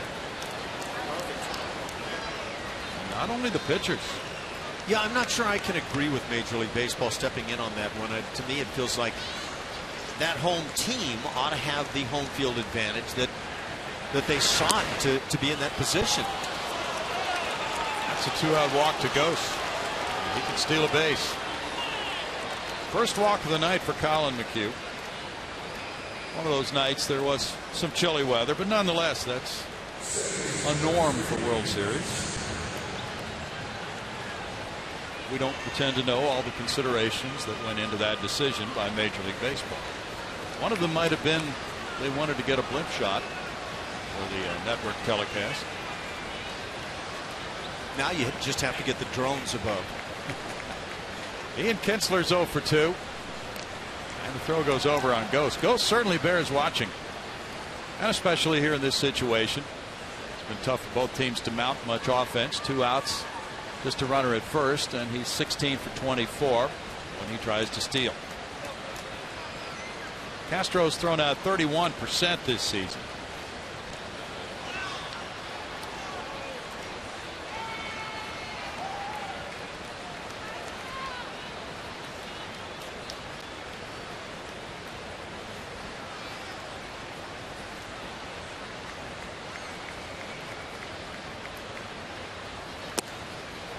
In for a strike.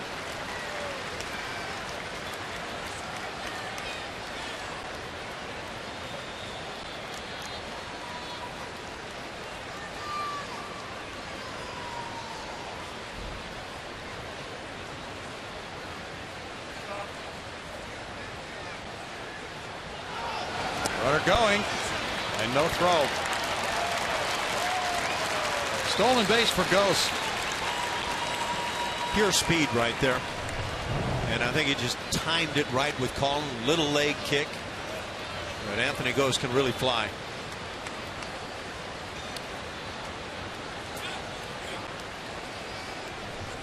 Pitch didn't help Jason Castro either, off speed and to his left. Right. 17th steal for Ghost. Now it's in the dirt. 2 balls and a strike.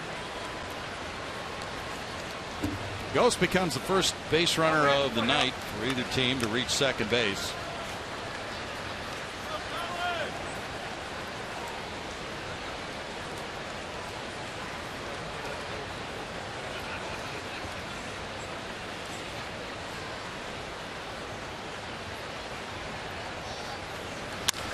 Line shot to left. Tucker coming in. Tucker sliding.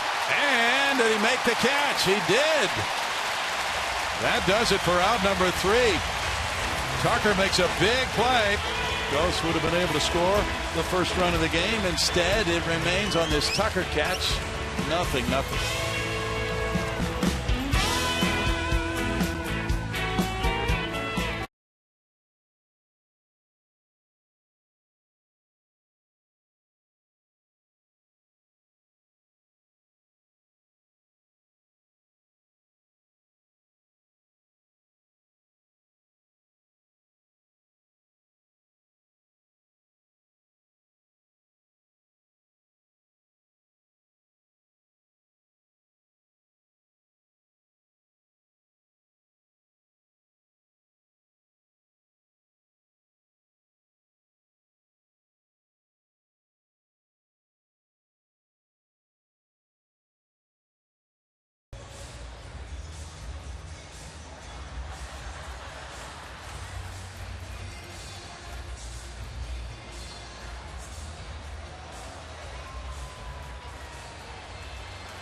Well, the call of out in left field on the Preston Tucker sliding catch attempt has been overruled. And the umpires have been on the headsets to the crew in New York. The Astros have come back out on the field. And that will be a hit for Ian Kinsler. And as you see, it didn't go cleanly into Tucker's glove. He trapped it against his body, it appears. But the question is, did it hit the ground? And apparently it did. Hard to tell from that view. He could trap it against his body and it would still be a catch. Yeah, I think that the umpires got it right. When you see a play where the ball misses the glove like that, even though you can't confirm that he didn't do as you're suggesting, then and I wonder if that's what AJ's arguing, that is there a confirmation on this play that that ball was not kept off the ground. Bill Miller's the home plate umpire and crew chief. AJ arguing with him, and he threw him out. AJ's been tossed out of the game for arguing this replay review decision, which overturned out number 3 and gave the Tigers a run. Ghost scoring on the play to make it 1-0 after a 1-minute 21-second review. The inning will continue with Kinsler at first and Iglesias batting, and Colin McHugh warming up. AJ's going to get his money's worth here. He's getting it right now. And I think he just wanted a clarification and didn't get it. And he looked very frustrated the instant he got thrown out.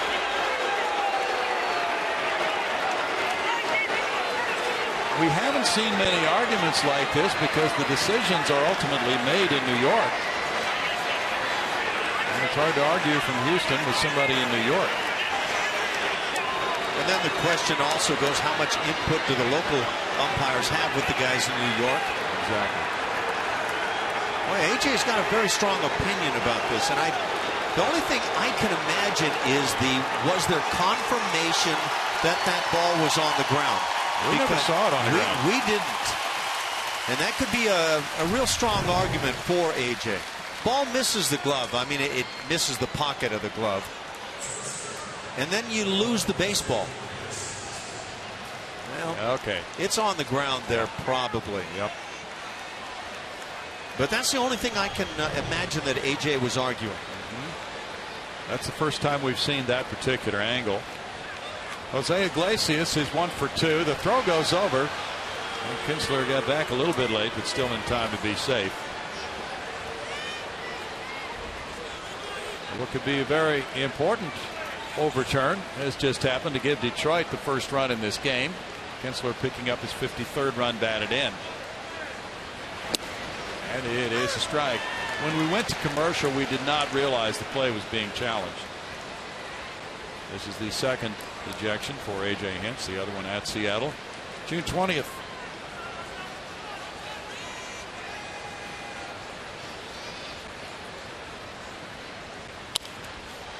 Flared foul, Valbuena over for a look. The Astros had left the field, and then decision was made at some point there during their process of leaving the field to challenge the play.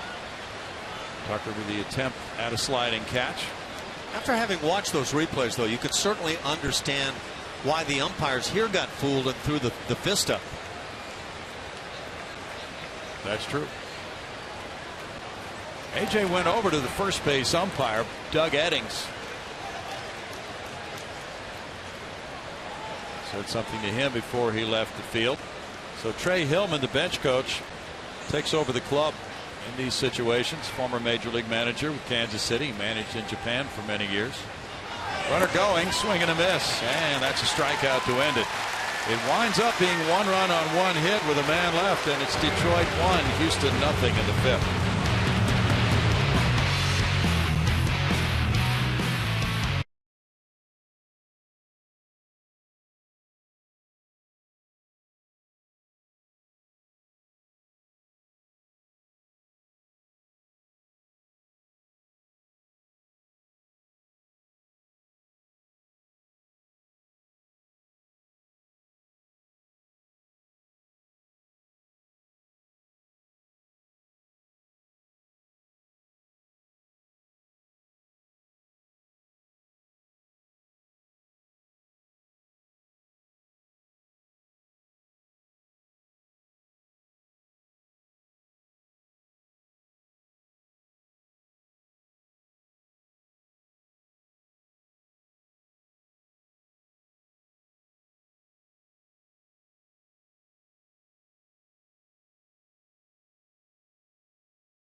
Maybe the clues. He was acquired from the Phillies in the Billy Wagner trade of 03. In 2005, he went 3-6 with a 5.67 ERA. He is Ezekiel Estacio, who pitched 100 innings for the Astros that year. But our partner Jeff Blum remembers him as the guy that he victimized for a home run in Game 3 of the World Series here at Minute Maid Park, guys. Wow, you just had to bring that up, didn't you, Bart? Sorry, Blummer.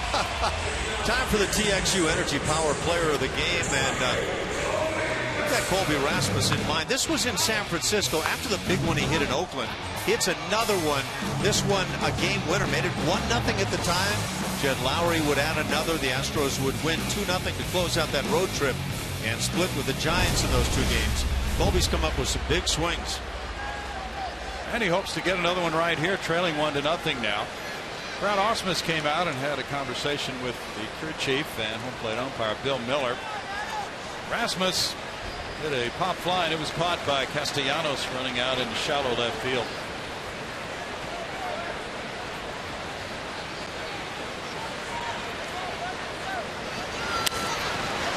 It's in the air, and it'll go back. Out of play, strike 1. By the way, going back to that overturn giving Kinsler the RBI single. The umpires then placed the batter runner, and they placed him at first base and allowed the runner from second to score. That is the umpire's judgment.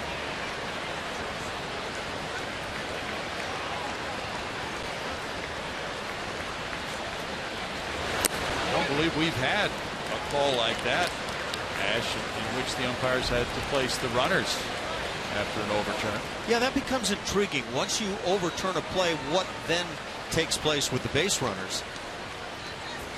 Well, there's no doubt Ghost would have scored, and did score, as it turned out.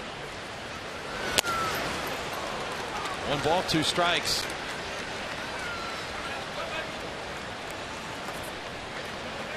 And of course, one of the big reasons for this whole replay system is tight pennant races. Calls like that can decide who goes to the playoffs and who doesn't. I think it's a very good thing. Fly ball over first base on a broken bat looper. It goes foul. And Colby would get another piece of lumber here. Justin Verlander is starting on a pretty regular basis to be coming in with that heater on the left-hand hitters. We got a call on Jason Castro in the last inning. Came inside with a breaking ball on Valbuena. He struck out 4 now tonight.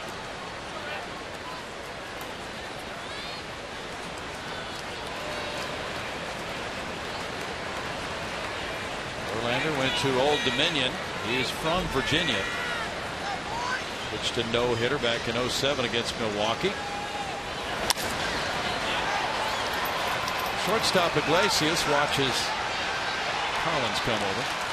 1 out.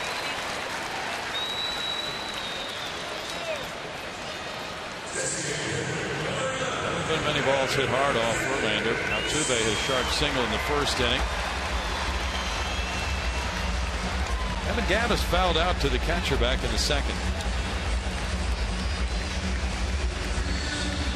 Those of you who like to know about how money is spent on teams and the efficiency of those expenditures, somebody had a note about that regarding some Astros players. There's ball 1.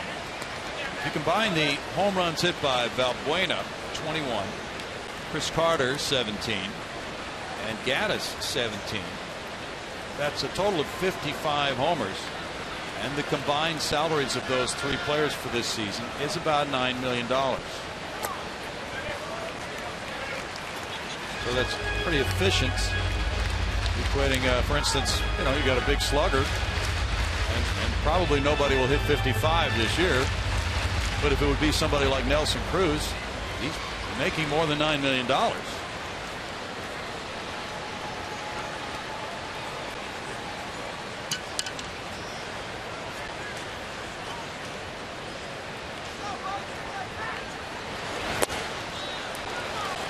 Two balls, 1 strike. Astros did not go deep in last night's game. They still lead in homers in the majors with 158, but Verlander's given up 10 this year now in 67 innings, but has kept the bats pretty quiet tonight so far. It's called strike 2. 94 on the painted edge right there. That's Justin Verlander in his big days.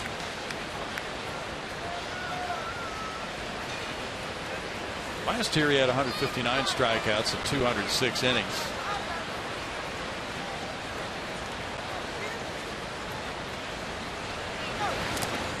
In the dirt, ball 3. Tried to come with a changeup and just jammed it in the ground. Well, with that Detroit changeover we talked about, you alluded to it earlier, with David Price no longer a part of their starting rotation. The Tigers are looking at some different people now. Verlander, one of the mainstays. They'll go with lefty Matt Boyd tomorrow at 110 against Mike Fiers. Yeah, I think those changes are toughest on a manager and that coaching staff. Their expectations suddenly just change in midstream.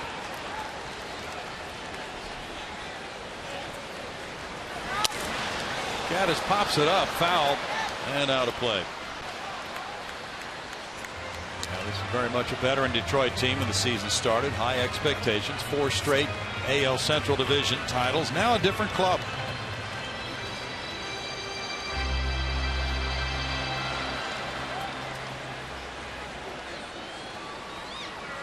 Osman says Anibal Sanchez, who's been in his rotation all year, he's 10-10.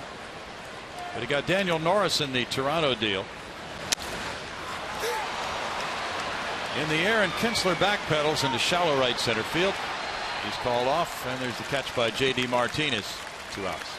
The Astros invite you to celebrate the hard work and commitment of our nurses and healthcare professionals at Nurses Appreciation Night. That's Tuesday, August 18th, when the Astros take on the Rays. Enjoy a specially priced seat and an Astros scrub top for just $35. For more information, visit astros.com/nurses, or you can call 1-877-9-ASTROS. Do it today.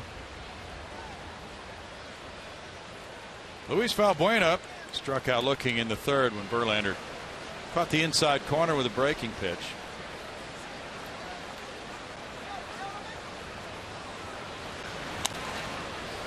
Fouled away, strike 1.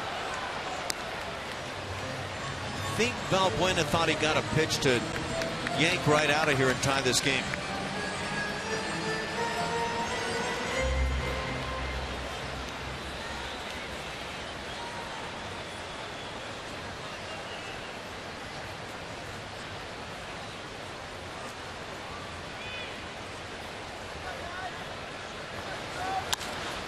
This one's out to center field. Goes in, and this ball is off Gos's body and back toward the infield. Looked like it knuckled on him, and he just blocked it with his body, but misplayed the ball. I'm not sure what happened on that ball, Brownie. I'm not either. I mean, that kind of acted like a ball where the cover partially comes off. Yeah. Line drive to center field. Anthony Gose can go get him, and he starts back, and I thought he was correct, but then all of a sudden this ball just starts diving. Certainly fooled him. It fooled apparently Valbuena as well, who jogged on down the line. Yep. He winds up with a single. It's hit number 3 for the Astros. It gets Castro to the plate. Castro struck out looking in the 3rd. That gives the Astros a bit of an opening here.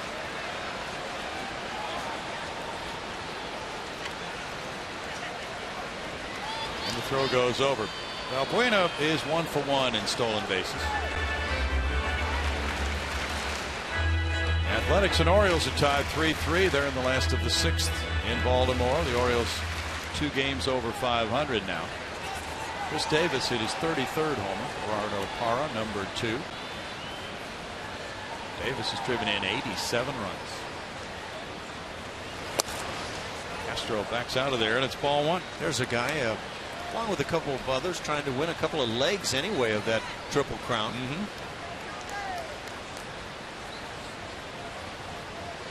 Cubs lead the White Sox 2-1 at U.S. Cellular. They're in the top of the 5th inning. Jake Arrieta pitching well for the Cubs against Jose Quintana. 1-1 to Castro. Kansas City is ripping the Angels 7-1. They're in the top of the 5th now at Kauffman Stadium in KC. That club is threatening to blow the doors off this AL Central Division race. Currently leading the Twins by 12. I don't think those doors exist anymore, Brownie. Yeah, they're gone. 1-2.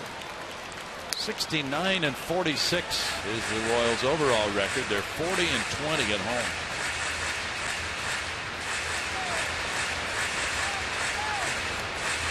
Johnny Cueto's given up 7 hits and 1 earned run in 4 2/3 innings tonight. Boy, he put on a show in his home debut for that Kansas City club. He was really dynamic. Complete game win. Castro strikes out. That ends the 5th. No runs, a hit, and a man left. 1-0 Detroit.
1977 Art House first inning grand slam is the big hit, and a 5-3 win over the Braves. J.R. Richard went 5, hit a homer, got a win.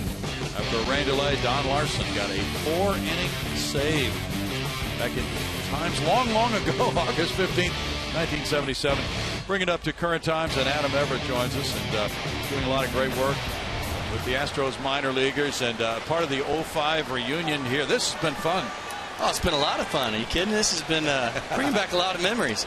Yeah, we had your buddy Morgan Ensberg over here. Oh, Mo. And he is really pumped about his work with the minor leaguers. I tell you what, when you got the guys that we get to work with day in and day out, it's a lot of fun. I mean, look, you got Correa standing out there at short. You got Tucker in left. I mean, there's a lot of guys that are just coming up through the system that are making an impact on this team. It's fun to watch. He is just so mature at age 20. And by the way, had nothing to do with anything that he does out there. That's how good he is. Well, you surely did, but you're just too modest to admit it. But you've been telling us about him for months now and how close to being ready or how ready he might have been. Yeah, well, this kid, he was probably ready last year. But, obviously he needs some seasoning. He needs to get some reps, get some game reps underneath him. And, make some mistakes and learn from them, and that's what he's doing. That's what he's done. And well, this kid's something special. He has the what I like to call the it factor, and he brings it day in and day out. And anytime you're a rookie and you're in the big leagues hitting third, and you're hitting third for a first-place team, that's showing and saying something that you're very special. I have a feeling you've already given us the answer here, but a year ago, maybe earlier this year, what were you saying about Carlos Correa in your reports? Not much. I can tell you, he just needs to play, and he needs to play every day and learn how to play every day and learn how to play as deep as he can into the season and through the playoffs in the minor leagues, so he can be ready next year to play into September and hopefully play into October and play in the playoffs. So, who then are the next most ready to play in the big league infielders you've got? Well, I think you got Tony Kemp in AAA, and you can take your pick whether you want to. There's a Matt Duffy down there. There's you've got down in AA. You've got AJ Reed. You've got Colin Moran, and the list kind of goes on. And you get down into A-ball. You've got J.D. Davis, and then you got our newest draft pick Bregman. So we've got a bunch of guys. Nice play right there. Yep. Colby Rasmus. Tell us about Bregman. Have you seen him yet? I have. I've seen him play. The first thing that comes to mind, Brownie, is that he's a baseball player. And what I mean by that is he goes out there, he's very instinctive. He wants to learn, he wants to get better, and he's willing to put in the work. So whenever you see all those and you see those intangibles that you can't put on paper, he's going to be a good one. So it's fun to watch him play. And, he's got some work to do. He's got a little better. He can get better, and he will as he gets a little more mature and he starts to get into pro ball and get his feet wet a little bit more. He's going to be a pretty good one. Is he an offensive player, defensive player, or what? You know what? From what I've seen, he's kind of both. It's fun to watch him play. He's not going to. He's not going to be that. He's not going to wow you per se on a day in and day out basis. But whenever you see him over a long haul, you're going to go, man, I like watching this kid play. He's very instinctive on the base paths. He goes first to third really well. He knows how to steal a base. And out there defensively, he can make all the plays. I mean, I'm hitting fungos the first day, and I hit him one in the hole, and he kind of runs around and throws on the run to first, and he throws a strike, and I go, man, that took me about 3 years in the big leagues to learn how to do that. But he's got a lot of things that you'd like to have for your guys to have, and it's just a matter of him getting mature and getting out there and playing. Bueno robbing Victor Martinez. Now there is a strike to J.D. Martinez. Just a real nice approach for you. You were such a steady shortstop to work with these guys on steadying out their game too. Yeah, you know what? It's one of those things that I can draw from my experiences and take to them and say, hey, look, here's something that will help you in the long run. It will help you in short term. And ultimately, it will help you get to the big leagues, and that's what we want. We want these guys to help them get to the big leagues because, look, my day in the sun is over. You know what? I've got nothing to gain from whether or not you get there or not. It's all on your shoulders, and I want to try and help you get there the best way that we can. So that's what makes it fun, knowing that we got guys that want to play in the big leagues. They don't want to just play AA or AAA. They want to play up here and play for the Astros and be as good as they can be. That's what makes it fun. Who's that one guy in the minor leagues right now? Any position that makes you say, wow? Well, we've got a few guys, but I tell you what, A.J. Reed makes me say, wow. And he's playing first base and he can hit. And sometimes we got to say, hey, you know what? We got to play some defense out there. And he goes, oh, okay, I can do that too. And he goes and makes some plays, and you go, wow, this kid's pretty good. So, but to see the way that this kid can swing the bat, he's going to be special. 2 balls, 2 strikes. What really comes across with Morgan and you is how excited you guys are to work with them. Well, you know what? We love what we do. This game's been very good to both of us, and to be a part of this organization, the organization that we came up with, that we love, it makes it that much more enjoyable. And the guys we work with, the kids we work with, kind of the whole gamut, I guess you could say. It's a lot of fun, and it's a great time to be an Astro.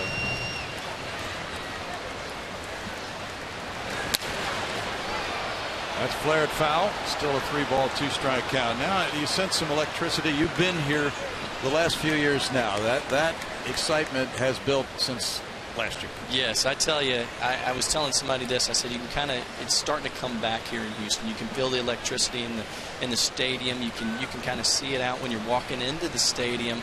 Everybody's getting excited, and that's what this place, this city, whenever the fans, and you start showing that you're going to win, that you're going to be a part of something, that you're shooting for the future, man, they're starting to rally behind them, and it's a lot of fun. Whenever this place gets really loud, I think you'll see these guys step it up even more, and I think they'll take it home in September. I think they're definitely going to do it. Is this the best minor league system in all of Major League or professional baseball? I think so, without a doubt. I mean, you look at, our pitchers in the minor leagues.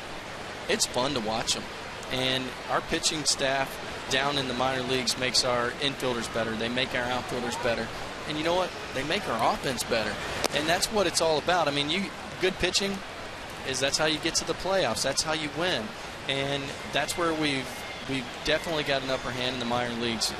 Just watching these guys on a day in and day out basis go out there and toe the rubber, man, it's been a lot of fun to see. I'm also kind of curious, when July 31st rolls around, are the minor league guys getting a little edgy about who you're going to lose? Well, you know what? I don't think so per se, because they're so young. I don't think they really realize what's going on yet. It's whenever I put in a call to Brett Phillips, because I'm a big Brett fan, and it was sad to see him, but we got a great player in Carlos Gomez. But whenever you do that, it makes it hard, but it also, you go, hey man, you got something ahead of you right here. You got a great opportunity now with another organization. But it's a good thing to make those phone calls. It's good to see our guys go, because that means we're getting a great player in return. And you can see what Jeff and David are doing. They've made this team a lot better, and to see that, to know that you've got the GM, assistant GM, and ultimately the owner behind you saying, hey guys, we're making a push. The guys over there in that dugout know it, and whenever you got that kind of push behind you, you're saying, okay, we got them behind. Here we go. We got our horses. I mean, this is a pretty good baseball team. Take it back 10 years ago, and that September was electric for you guys. Then on through the playoffs, that was a special time. Oh, I tell you, going down the stretch and knowing that we had to continue to win. Heck, we had to start winning in July. So whenever we got to September, it was kind of old hat for us. So, yeah.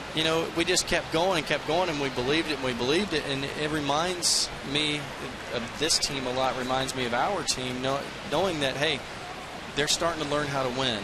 Knowing that we knew how to win, we just had to win. These guys are learning how to win, and the more they start to do that, the more confidence, and you can start to see in the way they're playing, the way they're starting to walk around on the field, that it's not just a false confidence, it's a confidence saying, hey, we're coming to beat you like we did in the old days. Yeah, you hit on Bregman real quickly, the #1 pick for the Astros. What about the other 2 guys in the first round? Have you seen them, and what do you think?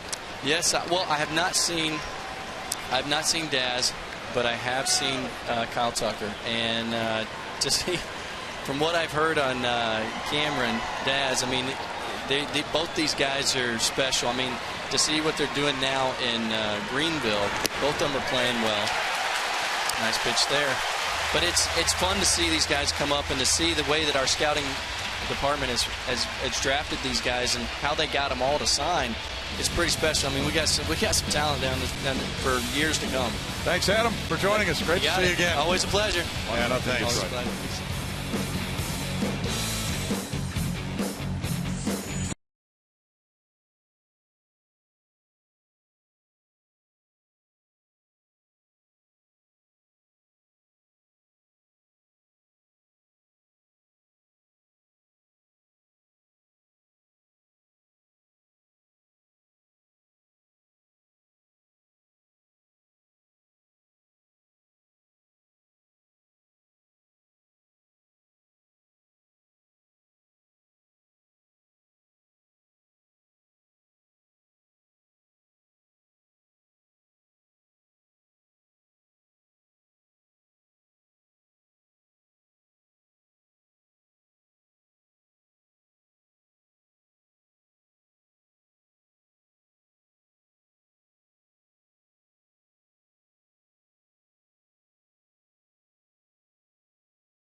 Aggressive fan of the game, and tonight it's a tribute to persistence. You know, I think persistence should pay off. This young man, Caleb Wood, has asked me over the last 2 games about a dozen times, can I be the fan of the game? Can I be the fan? So this is me saying, all right, Caleb Wood, you are the fan of the game.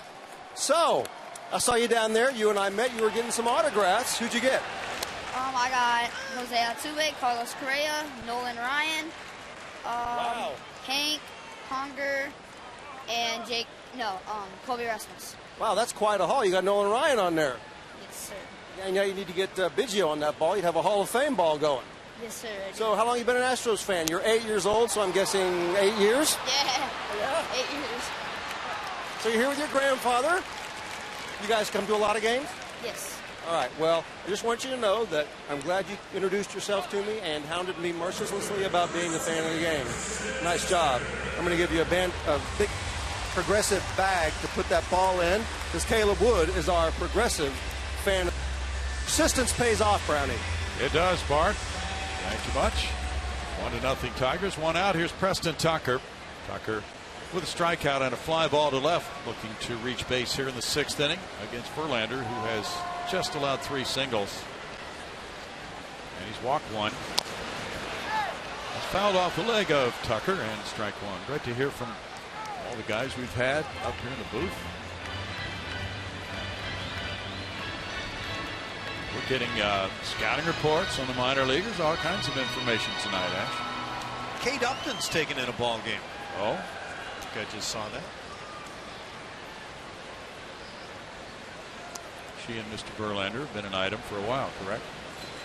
It's my understanding. I think she's seen a better pitching version of Justin Verlander tonight than he's been for a while. Well, he looks good. Astros need to be resourceful here to break through against him. It's 1-1. And as you can see, 91 on that pitch. He's thrown 83 pitches.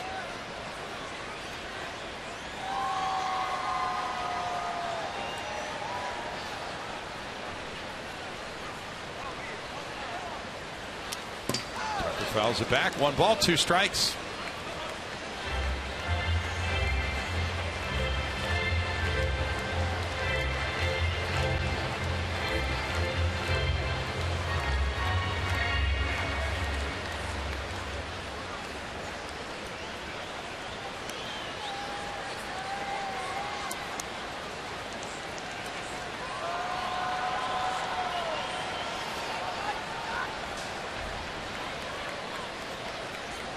Gorgeous yard. Players really enjoy coming back to it after they're retired, too. Liner to Victor Martinez, 2 outs. Pretty well hit ball by Tucker, but now it's Correa looking to start a 2-out rally. This is that breaking ball, stay right through its swing that Preston Tucker showed us so often when he first joined the ball club. And he's got a gorgeous version of that swing when he keeps that bat just on that plane a long time. Reminds me a lot of Jose Cruz, the way he does that. Very different looking approach getting there, but that long path through the baseball. Correa has been on both times with a walk and a single to right.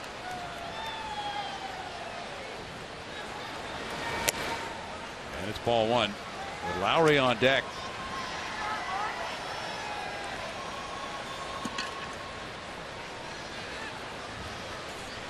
Verlander allowed 114 runs last year with a 4.54 ERA. That was the most runs allowed by an American League pitcher. But he still had a winning record at 15-12.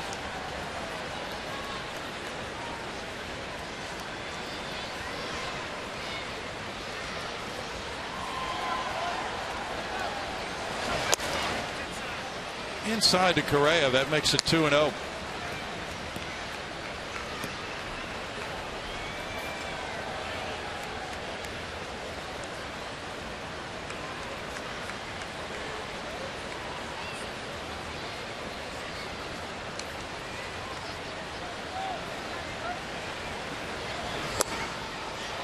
Two balls, 1 strike for Verlander.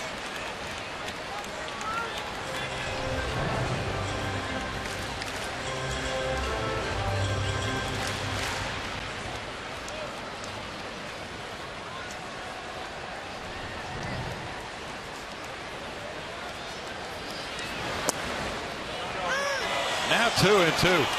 Fans really unhappy with that call by Bill Miller. Watch why it gets called a strike, though. That's paint, and you can understand why Carlos Correa didn't offer. That is very tough to handle.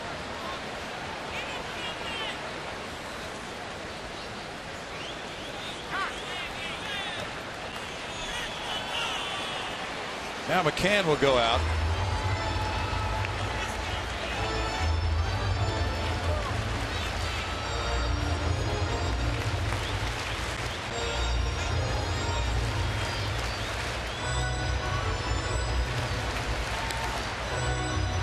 Verlander is shooting for his 2nd win of the season. It's been in double figures every full season as a big leaguer. 3-2 now.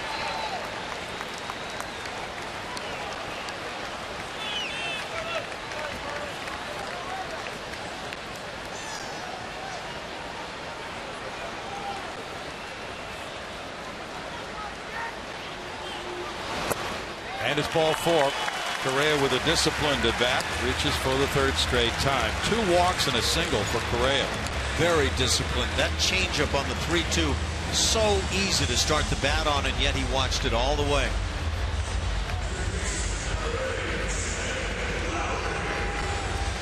Jed Lowry has grounded to first and fly to left.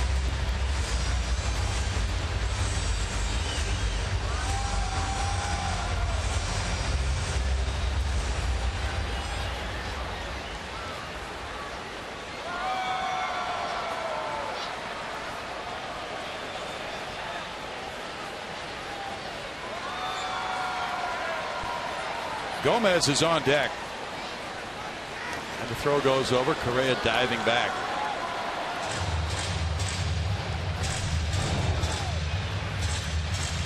See those quick feet of Justin Verlander.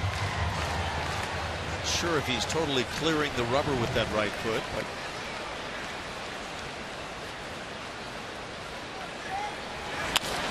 Liner over shortstop. It loops out into left field, and there's the catch by Collins to end the 6th inning. No runs, no hits, and a man stranded after 6. 1-0 Tigers.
matchup brought to you by Chevron. Mike Fiers makes his second start now for the Astros. Good in that first one. He's made one relief appearance as well. Goes up against Matt Boyd. And it'll be really intriguing to see how this rotation all fleshes out for the Astros. Fiers and Feldman recently pitching quite well.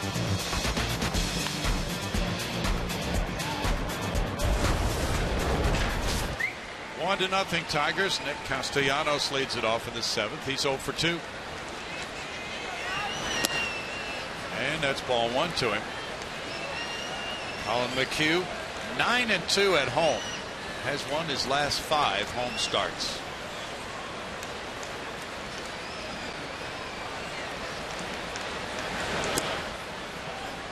Two 2-0 to Castellanos, to be followed by McCann and Gose here at the bottom of the Detroit lineup. Josh Fields is warming up for Houston, with McHugh nearing 100 pitches. Fouled away. That makes it 2-1.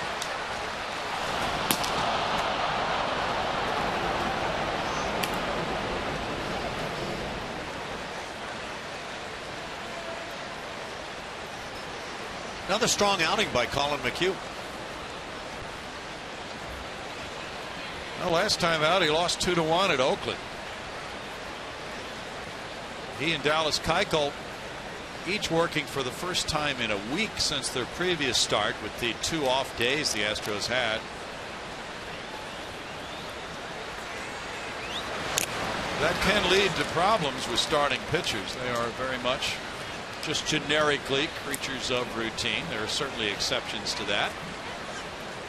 Yeah, there's no way to say who it impacts more, but I would think for Dallas Keuchel, he would prefer being on that 5-day rotation so he can simply be as sharp as possible. He did make that remark in one of the articles after last night's game. Certainly pitched well, though. A little roller goes back to McHugh, turning into out number 1. Good comeback as he fell behind 2-0. Still got Castellanos. Yeah, he's a guy that doesn't rely on, very much like Dallas Keuchel, doesn't rely on number 1 every time he falls behind. He can turn to the other pitches. Got the curveball right there to get the little tapper.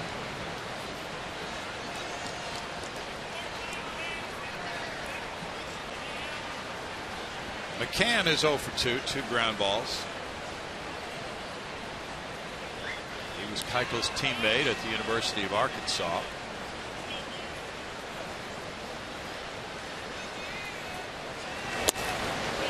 Strike to McCann. And he's really taken over behind the plate most of the time from Alex Avila.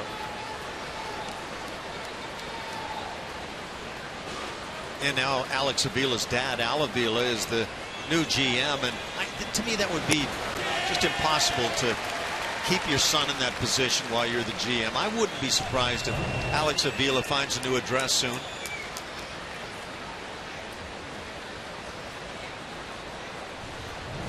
With that tempting high pitch, got a swing and a miss from McCann, who's 25 years old. He was a second-round pick in 2011. 100th pitch, rides high, and it's 1-2.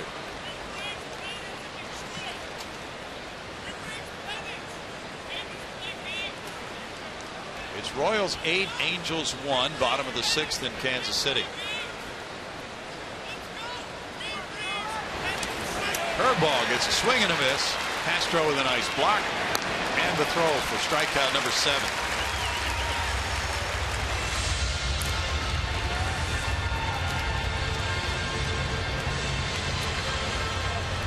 Anthony Gose will be next. The Angels are 24-32 on the road. The Astros 24-35. Texas, the third-place club in the AL West, has a winning road record. 33-28. That's the only winning road record in the AL West. Bunted, and McHugh will barehand and throw to get him. Fine play. It's a 1-2-3 7th. The bottom half of the 7th will find the fans rising and trying to shake loose some runs for the Astros. They trail 1-0.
Kubota.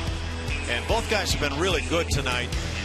Justin Verlander, just a notch better. The Astros have just 3 hits against him. One, a leadoff single by Altuve. He was picked off. And it's just been one of those nights that looks like vintage Justin Verlander as he continues to spot all of his pitches.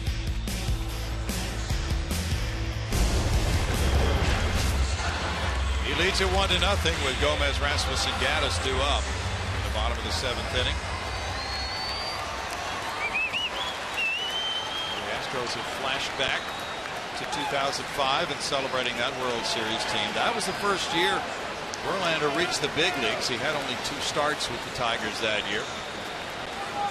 That was not a precursor of what was to come. He was 0-2 with a 7.15 ERA in his first 2 major league starts for Detroit in 2005. Gomez is 0 for 2. That is ball 1. It appears to some, and Gomez is now 1 for his last 26, that he is trying to hit the ball about 9,000 feet.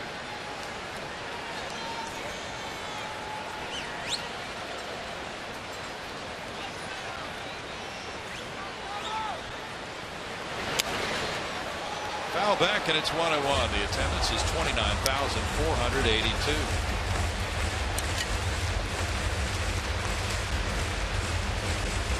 Tomorrow it's a 1:10 start, the finale of the season series. Astros are 3-2 against Detroit in the season series. Mike Fiers and Matt Boyd at 1:10 tomorrow.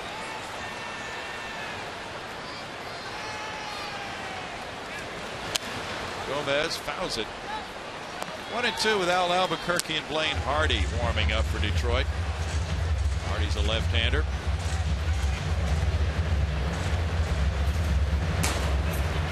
.95 pitches for Verlander.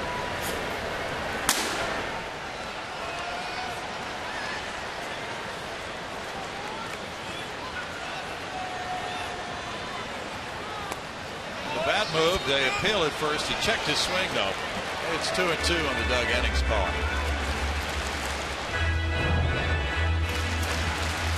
When you get an aggressive hitter, that off-speed pitch will induce the start of the swing. And I think this is officially an aggressive hitter. Oh, you bet. 3-2 now. City has bolted out in front of the Angels now. It's 9-1 Kansas City after 6. Johnny Cueto is pitching in the top of the 7th. He's allowed 7 hits and 1 earned run and 6 in the 3rd. Matt Shoemaker was tagged for 6 earned runs and 1 2/3. And if Shoemaker, who now has an ERA of 4.76, continues that slide, C.J. Wilson now out for the season with bone chip surgery, that leaves the Angels vulnerable in the starting rotation. Yeah, I think one of the real aspects that came on for the Angels that enabled them to get into the race was that pitching staff started pitching really well, but it's starting to crumble. Verlander strikes out Gomez. Strikeout number 6.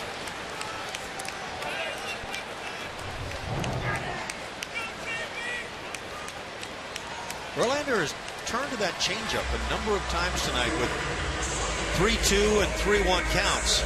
It's a pitch that in his glory days was about as good as there was in the game. Colby Rasmus is 0 for 2.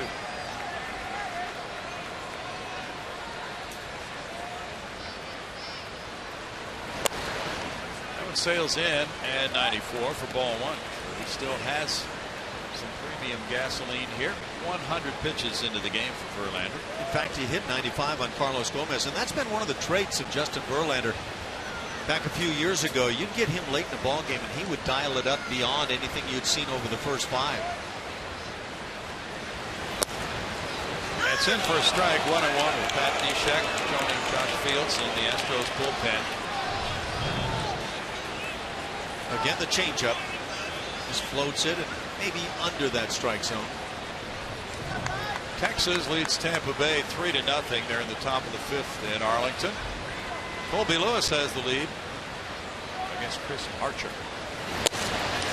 in for a ball. That makes it 2-1. Chris Jimenez hit his second home run of the season for the Rangers. Rangers are at 500 right now, 57-57. But they're 24-29 at home. And they've been a huge thorn for the Astros. Foul tip. 2-2. The Rays are one game above 500. They'll be here Monday night through Thursday night. Kevin Cash really has managed a good team here in his first major league season as the skipper.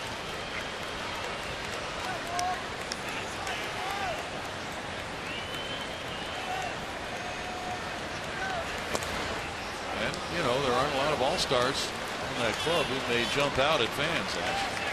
No, I agree. In fact, I don't think many people anticipated at all that Tampa Bay would give anything a run this year, but they played pretty well. Minnesota is up on Cleveland 4-0 at the end of 8. Twins are trying to rally. They have been slipping back the last couple of weeks. Foul by Rasmus. Colby stays alive at 3-2. Rich Dower, who was a fine major league second baseman, tossed that one up to a fan.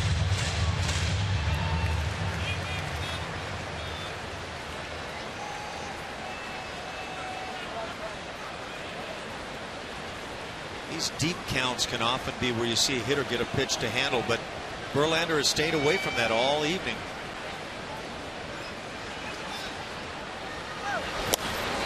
He gets a punch out. That's 7. And he dials up to 96. Bart. Thanks, Bill. The Astros and AT&T are partnering to celebrate back to school with a food drive benefiting the Houston Food Bank's Backpack Buddies program. As part of this initiative, the Astros' wives and girlfriends will be collecting non-perishable food items here at the ballpark on Sunday the 16th prior to the ball game. Fans can also donate at any of the 70 Greater Houston AT&T retail locations from Saturday, August 15th until Friday, August 21st. As Astros' wives very active in this community, guys. Good to see. Evan Gattis is 0 for 2. In the air, and the center fielder Ghost moves over a little bit. To end the 7th inning with the Tigers ahead 1-0.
Bullpen now. And Josh Fields will be coming in after Colin McHugh went 102 pitches. Fields at 3-1 has a 2.37 ERA for 39 games. Yeah, Josh Fields has he's got some dominant numbers this year. Quite frankly, right-hand hitters barely hitting a thing at all against him. He's a big-time strikeout pitcher. But he hasn't been able to be that guy that runs out there 2 and 3 days in a row a lot this year. Now it's Kinsler to be followed by Iglesias and Cabrera in the 8th inning. Kinsler has hit .381 since the All-Star break, and he's 1 for 3 in this game. He lined to left field. Initially it was ruled a catch, then it was overturned by the replay review officials in New York, and that turned out to be the RBI single with 2 outs in the 5th inning and the only run in this game. Ball 1 to Kinsler. Anthony Ghost, who had drawn a 2-out walk, stolen a base, then scored on the Kinsler hit when it was overturned.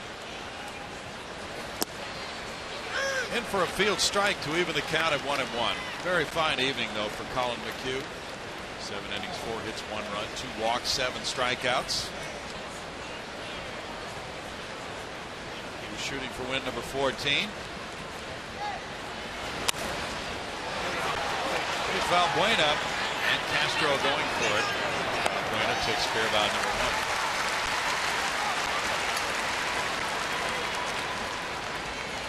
Well, these last couple of outings for Colin McHugh would definitely tell you that to evaluate a pitcher's performance based on win-loss record can be very deceiving. It can be. Not to say that it always is, but there are those streaks a lot of pitchers will go through where they pitch very well and get nothing.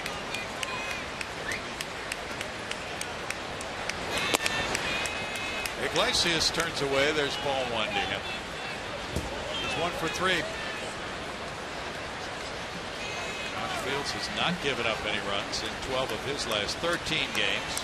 1-0 with a 138 ERA. 13 strikeouts in his last 13 innings. This one goes to right. Rasmus over to right center, and he reaches up and makes that catch. 2 down. He had a free-spirited stallion coming his way too, and I think he had to keep an eye on Carlos Gomez. Somebody failed to shut the gate on the corral.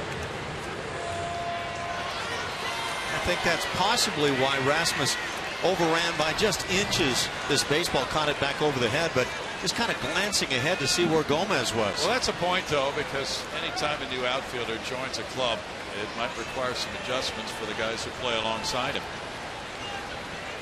Miguel Cabrera is 1 for 3. Strike to Cabrera. Victor Martinez on deck. The Astros will have Valbuena, Castro, and Altuve up in the bottom of the 8th inning. The Twins are trying to complete a 4-0 shutout win at home against Cleveland. Indians batting in the 9th inning against the Minnesota closer Glenn Perkins. In for a strike, 0-2. Fields bends one over the corner. Ryan Dozier hit his 25th long ball tonight for the Twins.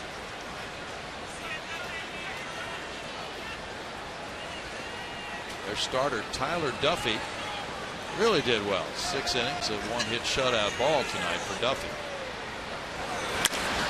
Cracked on a line into right center field. Gomez over, and it's a single with 2 outs for Cabrera, who is 2 for 4 in this game. I think there's your batting champion this year, Ash. Well, I think he's got a great chance, and he's picked up a couple of hits right through that right side. This one on a line, but when you look at guys that win batting titles, generally speaking, they are guys that use much of the field, if not the entire field. And Cabrera's been that guy with power for a long time. He is so good. Victor Martinez is 0 for 3. Jose Altuve would love to be in the mix. He came into this game hitting .300. The field has shifted around. Jason Kipnis was at .326 to lead the league coming into tonight. Fouled away. And Prince Fielder just a point behind, so it's wide open right now. Several players within reach of that title. However, with Cabrera many points ahead, just needing a whole lot more plate appearances, he would be some people's favorite. I've been thoroughly impressed with Prince Fielder this year and watching his ability to use the whole field, along with being one of the game's true power hitters. Backhanded, Altuve gets up, throws from his knees, and he gets Victor Martinez. No runs, 1 hit. Bottom of the 8th inning, Valbuena, Castro, Altuve, 1-0 Detroit.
Airlines. Book your low fare now at southwest.com. And by Jack in the Box. For a limited time, try the new Portobello Mushroom Buttery Jack with melted garlic herb butter. That'll make you flip out. 1-0 Tigers. The Astros coming up here in the bottom of the 8th. She may be happy because Justin Verlander will not be pitching anymore tonight against her Houston Astros. Instead, it's lefty Blaine Hardy. Is that what happens when you have one of those burgers? Blaine Hardy has been a workhorse, 52 games already. Very nice job. This has been a raggedy bullpen for the Tigers, but 2.5 ERA says he's been good, and the left-hand hitters have been dominated.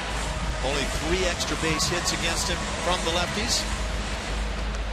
Pitch hitter Marwin Gonzalez is batting for Luis Valbuena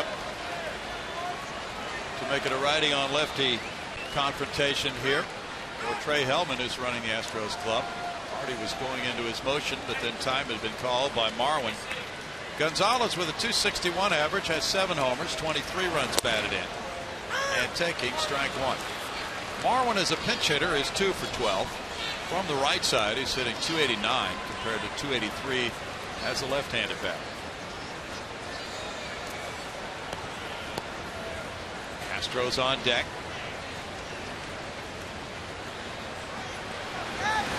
Hardy bends one, and it's a 1-ball, 1-strike count. Blaine, 28 years old, drafted by Kansas City in the 22nd round in 08. Detroit picked him up as a free agent prior to 2013.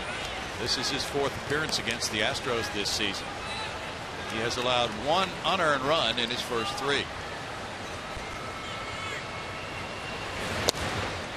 That's a strike, and it's 1-2 to Marwin. Well, of course, the thought would be on Trey Hellman's part to put a right-handed batter up there, because Hardy's been very effective against left-handed hitters to the tune of a 186 batting average.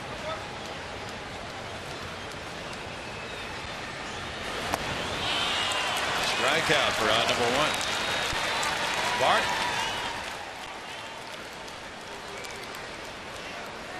Well, follow the Astros all season with MLB.com At Bat, the #1 app for live baseball. At Bat is up to the moment at any moment with in-game highlights, live look-ins, replay reviews, radio broadcasts, StatCast, and more. Get MLB.com At Bat for your smartphone or tablet. Guys, back to you. Thanks, Bart. Jason Castro is 0 for 2 with 2 punch-outs tonight. Castro hit a game-winning homer off Blaine Hardy in 2013 at Houston in the 11th inning. That is ball 1. Verlander threw 107 pitches, 69 for strikes.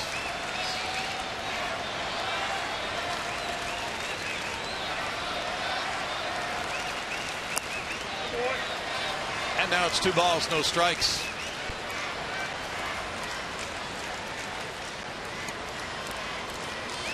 Both these starting pitchers really acquitting themselves well tonight. Walls and Gregerson warming up for Houston.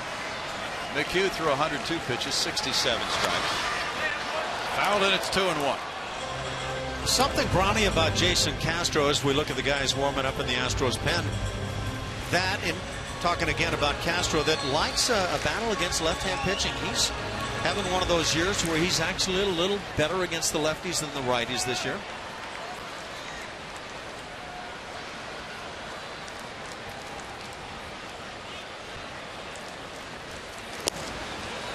In for a strike. That evens the count at 2-2. I guess that depends on the stat column you look at. In terms of batting average, he's been better. But he does hang in there very nicely. Hardy pitched 38 times last year for the Tigers with a 2.54 ERA. Castro stays alive at 2-2. Let's take a look back at a big swing he had off Hardy. I love that moment watching a guy go down the line. It's that get up moment. Get up. Ain't too proud to beg.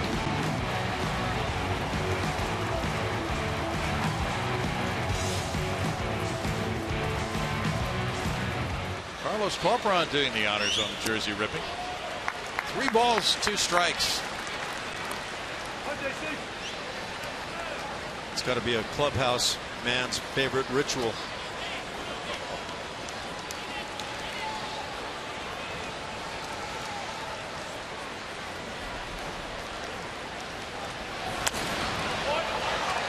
Castro stays alive with a full count.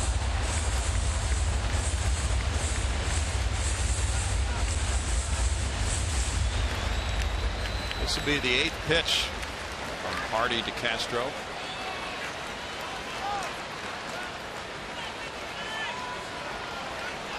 Tigers bullpen ERA is 13th best in the American League. Strike 3 called, 2 outs.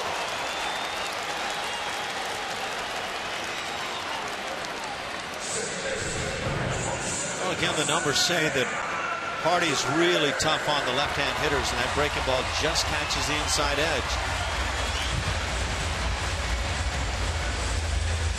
Now Brad Ausmus with Jose Altuve due up makes a walk to the mound. That's a right-hander ready to go. He's got 2 key outs from the lefty. Alex Wilson is warming up. That's all he will ask of Blaine Hardy tonight. 2/3 of an inning.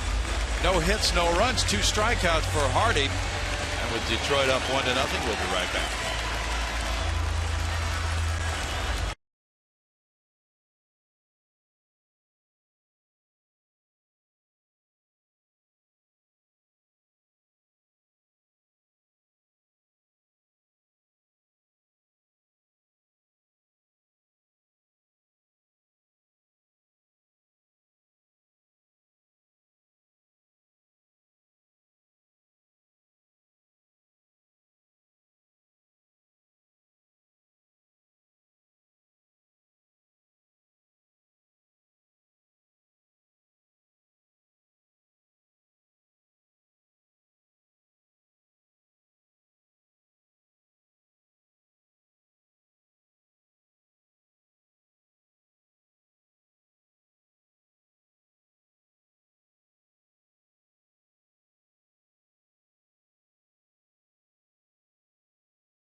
With Kevin Eschenfelder and the skip, Art Howe.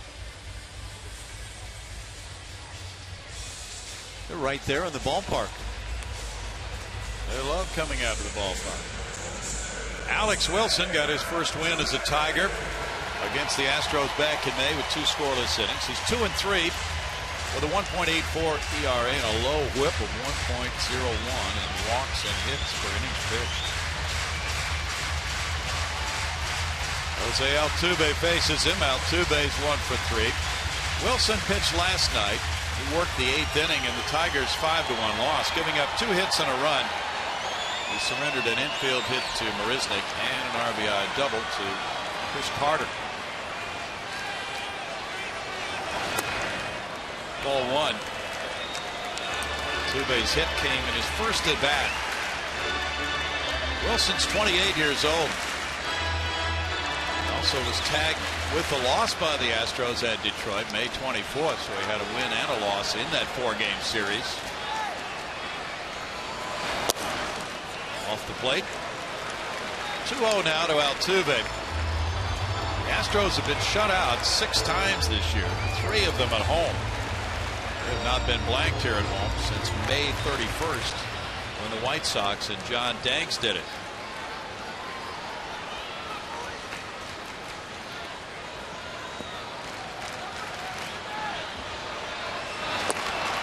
In for a strike. 2-1 with Preston Tucker on deck.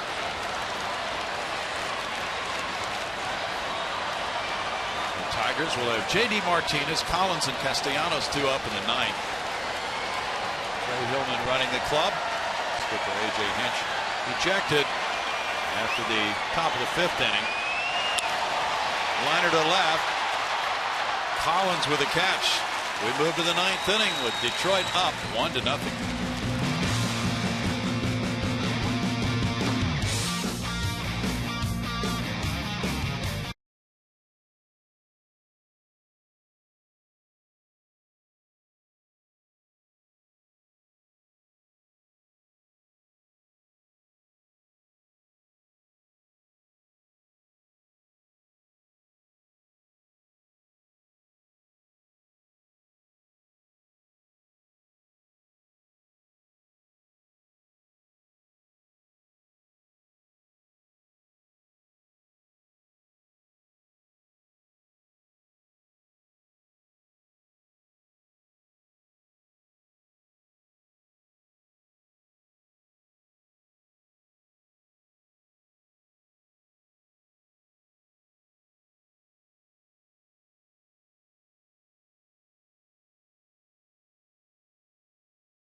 Of Colin McHugh. It was a very well pitched game by Colin McHugh. No question about it. He had that curveball that we talked about up top.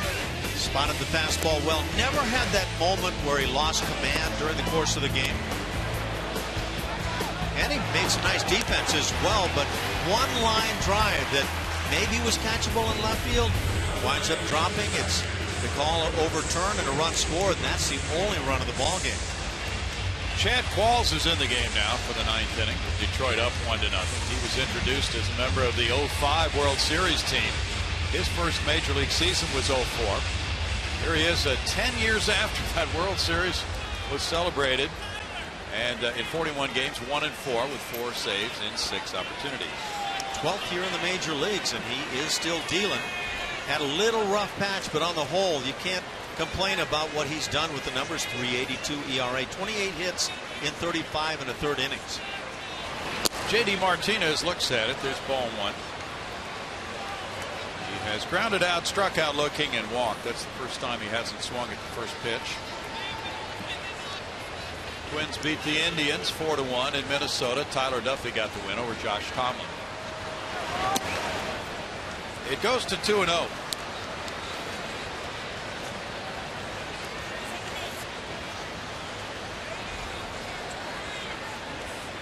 Cubs lead the White Sox 6-2. They're at the top of the 7th inning at U.S. Cellular. Foul back. 2 balls, 1 strike. Collins and Castellanos to follow J.D. Martinez. And the Astros will have Tucker, Correa, and Lowry due up in the last of the ninth. Bruce Rondon, the Detroit closer, is warming up.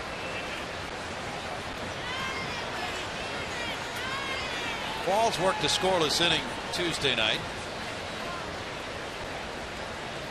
He's really been strong since he came off the disabled list. In for a strike, 2-2. He had a pinched nerve in his neck. He was on the disabled list from June 25th through July 9th, but that pinched nerve bothered him long before June 25th. He tried to pitch through it. Since he came off the DL, he's given up 1 earned run in 10 2/3 innings, covering 12 appearances. The bat takes off over the Tiger dugout. It gets away from J.D. Martinez on a swing and a miss. He's checking to see that the fans are all right on the strikeout for out number 1.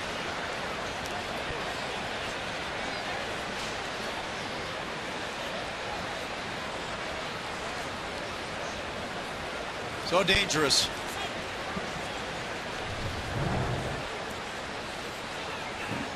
Man.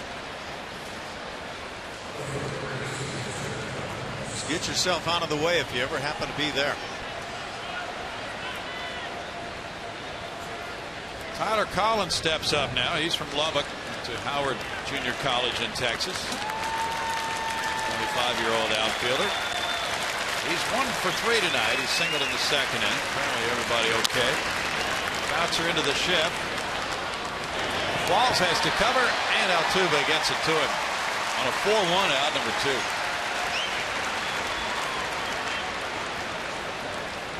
That play turned out really close.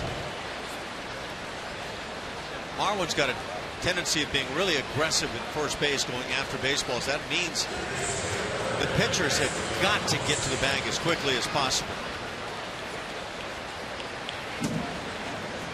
Just in time. 2 outs. And now it's Castellanos. Castellanos 0 for 3.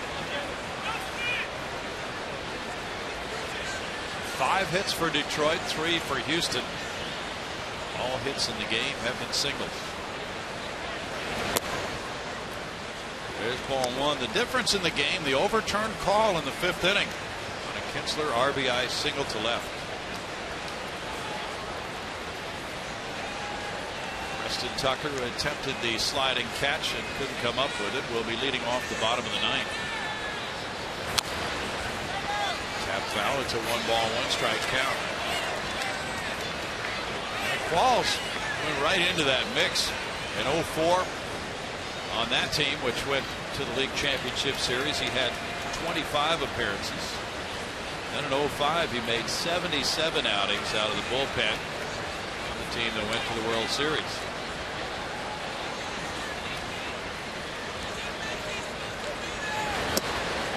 Slider gets him strike 2 on Castellanos. It's a wicked combination with that hard sinker going to Qualls' arm side and then this slider turning the other direction.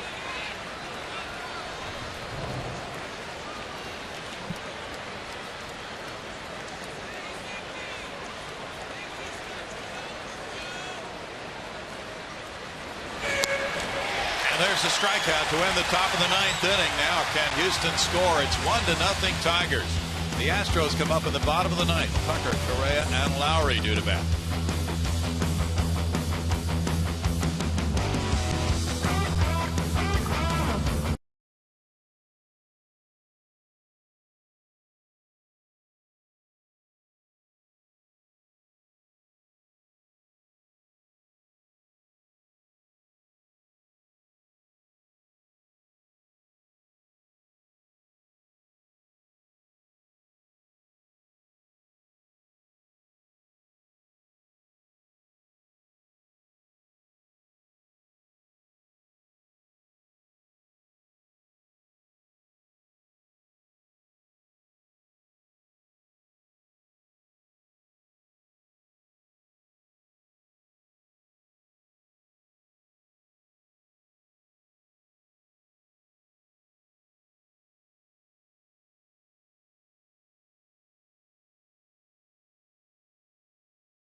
Andrew through 7. Hardy and Wilson teamed up on a 1-2-3-8.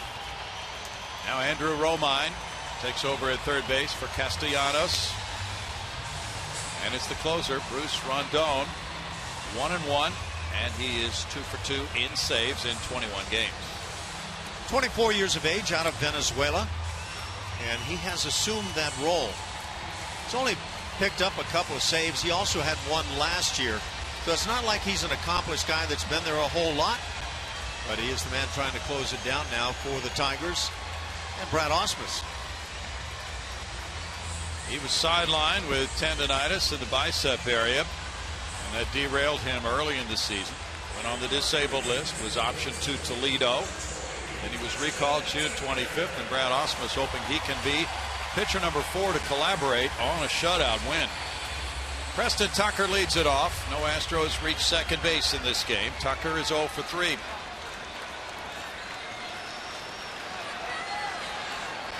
Just 3 Houston singles and 2 walks.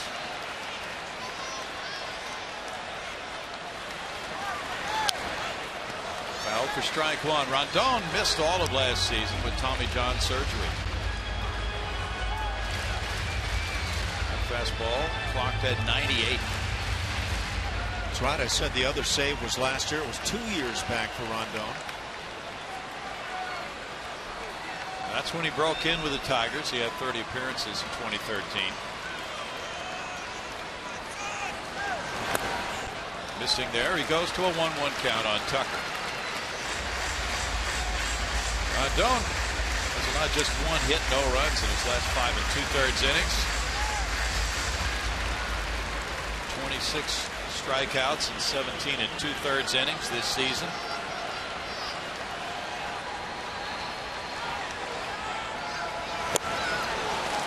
One and 2. It's closer stuff. 98 on the heater. Blowing the gas. And you'll see time and time again, excuse me, bats underneath that kind of fastball. There's a huge gap in left center field.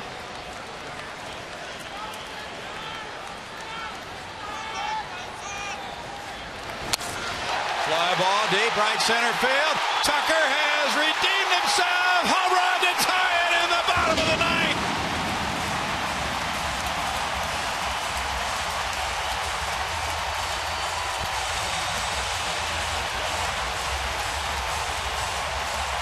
Now the crowd gets into it. It's 1-1. How about that swing?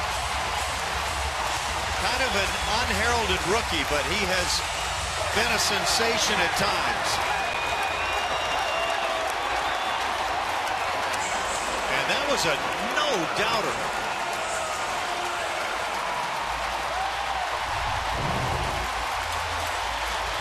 Colin McHugh is a big fan right about now.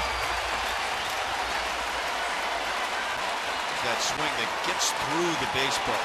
Actually, because the pitch might have been in just a bit, he cut it off. Correa with ball 1. This crowd is buzzing after the Tucker blast. 30 runs batted in from Preston Tucker. What a great swing on that 1-2 pitch. As you saw, Correa has walked twice. He has singled to right.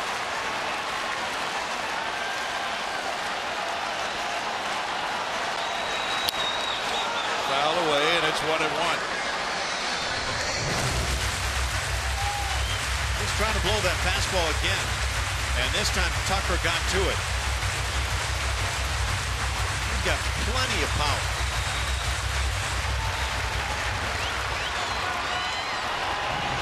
That's the second long ball allowed by Rondon in 18 innings. Into center field, Ghost coming, diving, and Ghost really laid out to Rob Correa. Yeah, if you're talking pure speed out there in center field, Anthony Ghost is among the really good ones. Great throwing arm to go with it. Get a dunker right there from Carlos Correa, and maybe some running game factored in, and the Astros were sitting pretty. Tremendous catch by Ghost. Jed Lowry is 0 for 3.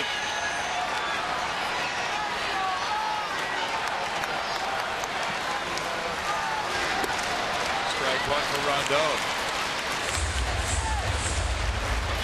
The Tucker homer was the Astros' 159th of the year for the Major League leading club.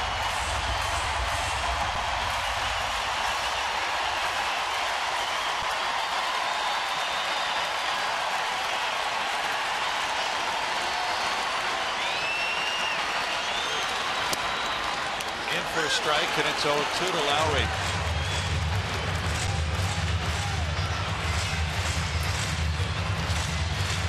10 of the Astros' 63 wins have been in their final at bat this year.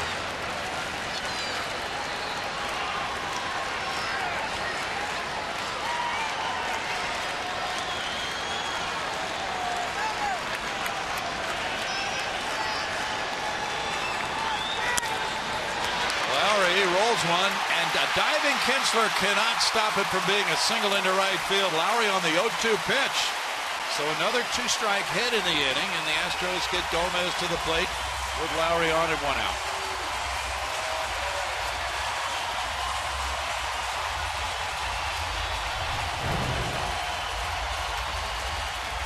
And that changeup, and it's just drifting down and away. Lowry turns it around, rolls it over, as so many left-hand hitters will do, but finds a gap.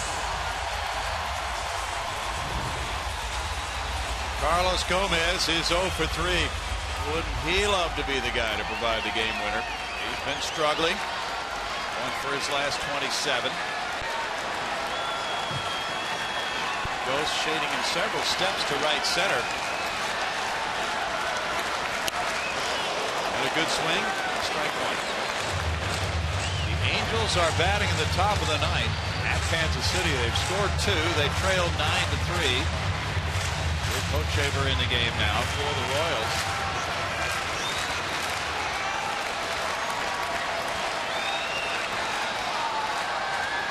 Colby Rasmus would be next.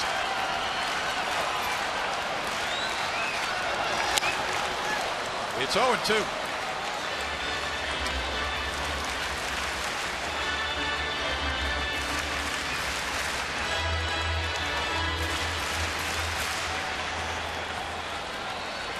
Astros team 39-18 at home has provided so many heroics, including 2 walk-off homers, Altuve and Castro.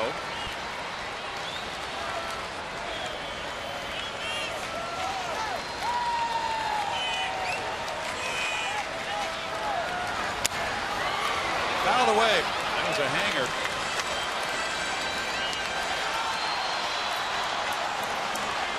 Astros have won twice this year when they've trailed after 8 innings.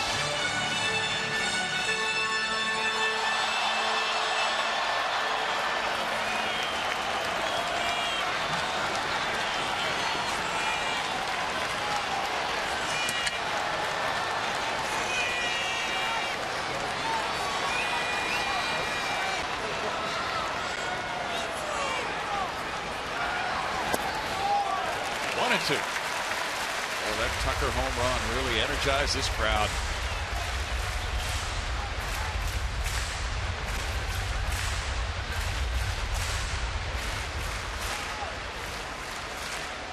It came in at 100. Might have gone out about 115 or so. We didn't get an exit velocity on it, but it was certainly a powerful swing. And the guy with the nickname of Bam Bam. Strikeout, 2 outs. It's Colby Rasmus. It's been a bit of a rough start, no question, for Carlos Gomez with his new team. He's got a track record that says he's a lot better than what we've seen.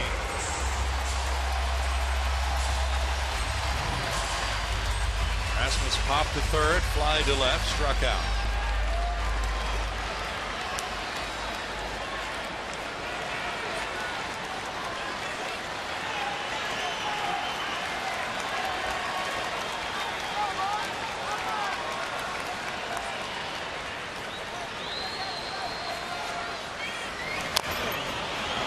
Foul, there's strike one. There's action in the Astros bullpen. Gregerson working.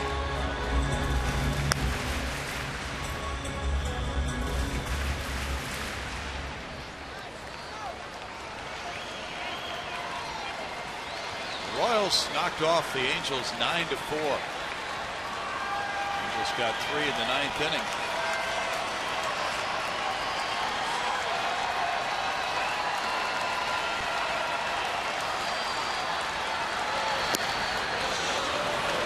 That gives the Astros the opportunity to move their lead to 3.5 games if they win this one.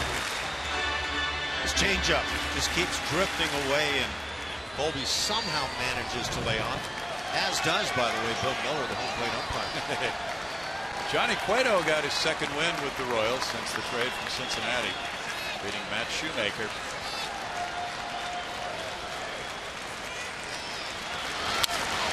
That's foul.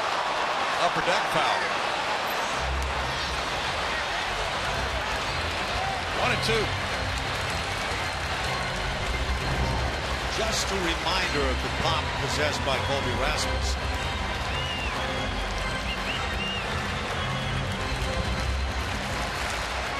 Now that was fouled by about 50 feet. Let's get a replay on that. But when you're set for 100, then you get 88.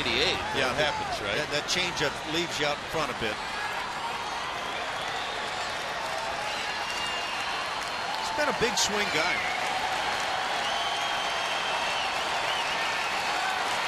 Great crowd tonight.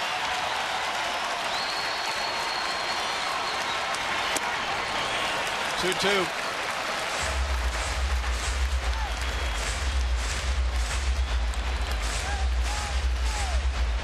Filled in very nicely after the first pitch of the game. Many came early for the pregame ceremonies.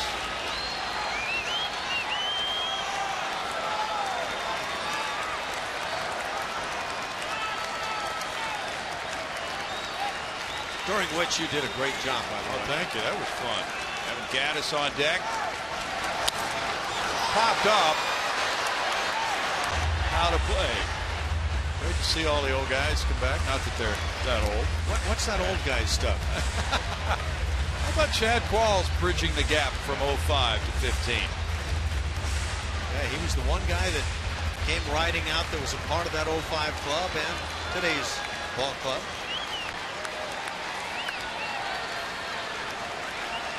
Astros might need to make Jose Cruz a coach for this club. He's been a part of every postseason Astros team in history. 3-2 now to Rasmus. See, now that's the kind of analysis I love. Yeah, that makes sense.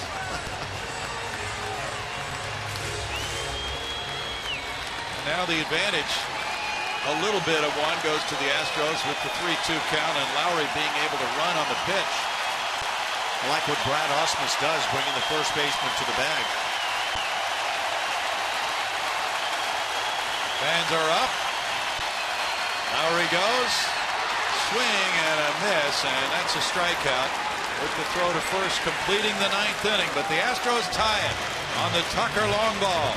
Extra innings coming to Minute Maid Park. It's 1-1 through 9.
your wild side.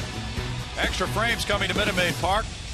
The Astros are 5-5 in extra inning games. You see the game summary involving two excellent starting pitchers working their magic through 7 tonight. Justin Verlander left with the 1-0 lead on the RBI single by Ian Kinsler in the 5th inning. A call that was overturned.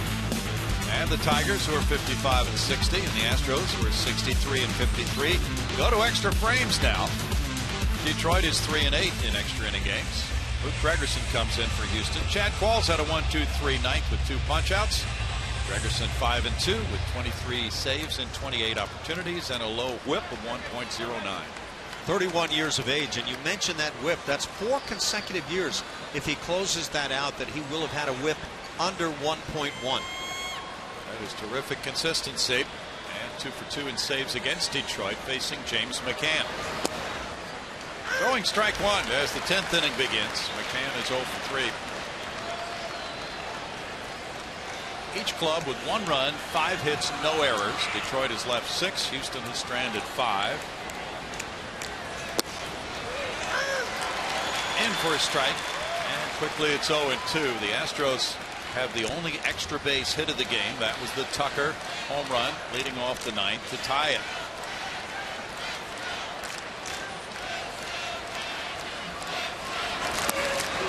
And a strikeout to begin the 10th for Gregerson.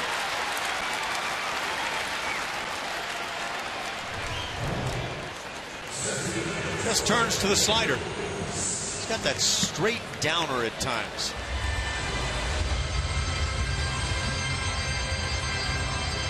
Gose is the batter. Anthony 0 for 2 with a walk, a steal, and the only run scored for Detroit tonight. That was on the Kinsler single in the 5th. Ball 1 to Gose. Astros will have Gaddis, Gonzalez, and Castro due to bat in the bottom half of the 10th. Altuve, 2 outs.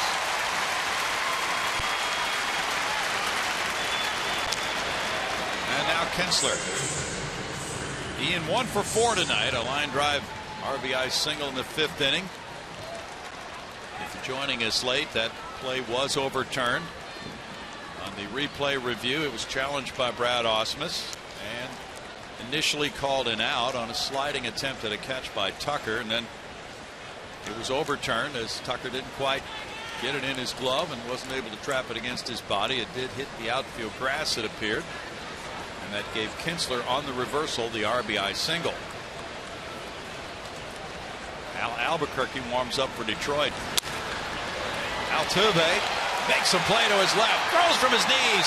That's out number 3 on a spectacular effort by Altuve.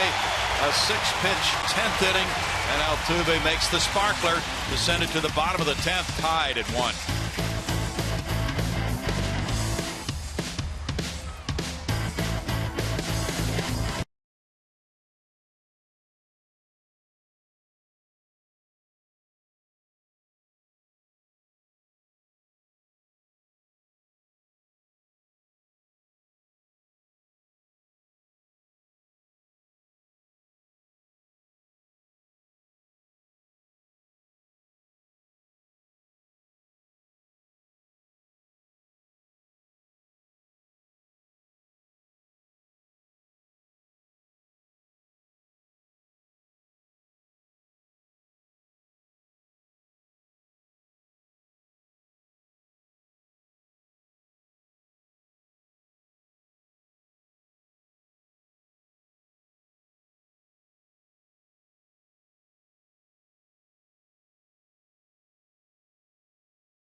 3 inning last night. He's 1-0 with a 2.92 ERA. The man from the shortstop factory, San Pedro de Macorís. He's allowed just a little under a hit an inning over the course of the year. Evan Gattis will be first up against him. Gattis is 0 for 3.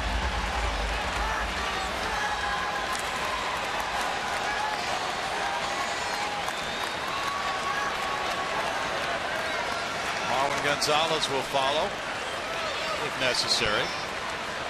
Jason Castro's due up third. Jam shot. Albuquerque looks at his infielders. They're all coming over for it, and it's caught by Victor Martinez.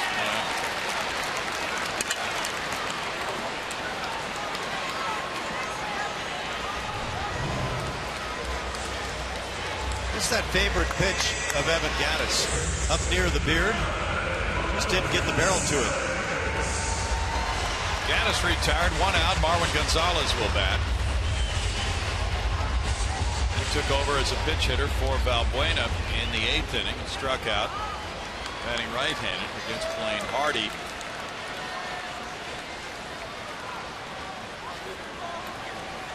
Marwin had an RBI single in Detroit off Albuquerque May 23rd. He looks at ball 1.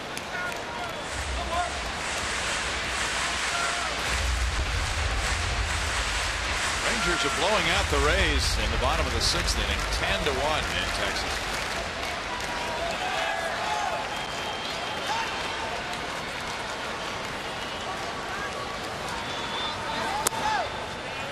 Missing near the knees. That runs the count to 2-0.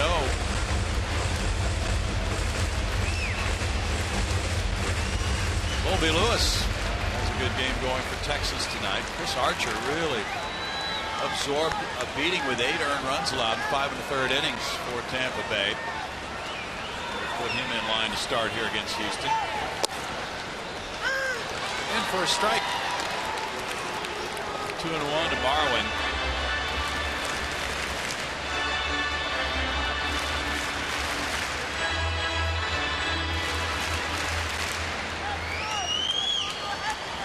Tomorrow it's Matt Boyd for Detroit, a lefty, and Mike fires at 110 here. 2-2.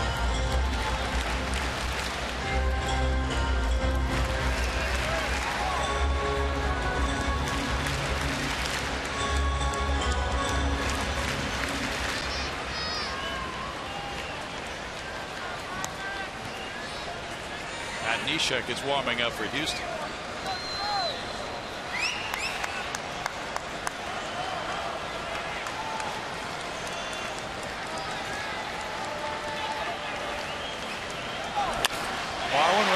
To center. Get something started here in the home 10th with a 1-out single.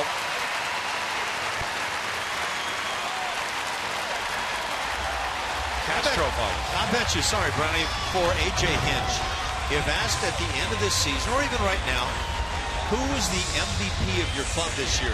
Marwin wouldn't win it, but he would get it. Oh, you know what? I'd like to mention the job by this guy off the bench, the way he's played this year. Right. Oh, yeah. Now he leads for a pinch runner, Jake Marisnick. Marisnick came off the bench last night and stole a base, his 15th of the year. Castro the batter. He's 15 for 20.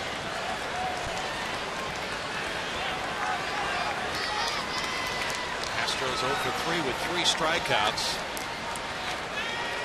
It's difficult, of course, to come off the bench cold in a tight situation and steal a base.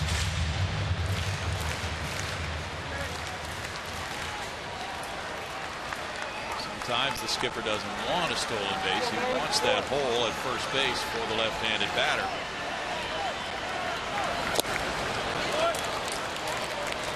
Strike to Castro.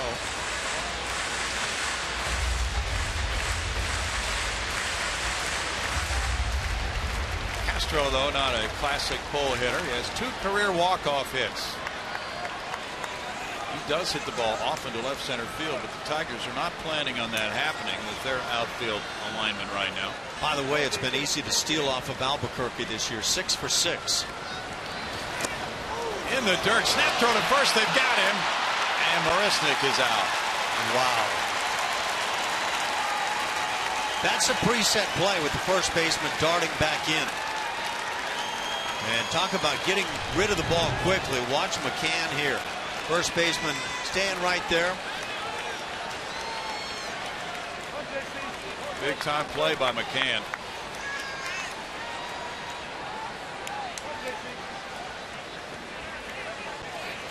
Victor Martinez with the tag. Play from 2 to 3 for out number 2, and it's 1-1 on Castro. The Astros lost a couple of base runners at first. Verlander picking off Altuve in the first inning. That's a tough assignment. You're the guy that's supposed to go on as a pinch runner late in the ball game, make a difference that helps your club win a game. And so you're being a little overly aggressive, taking a step or two more than you might otherwise, and you get picked. Yeah, see him pitch in the dirt, think he can move up on it, and instead a great play comes from McCann. Bouncer to second. To end the 10th inning. No runs a hit, nobody left. We move to the 11th with the game tied at 1.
Season long Jack Link's beef jerky. Feed your wild side.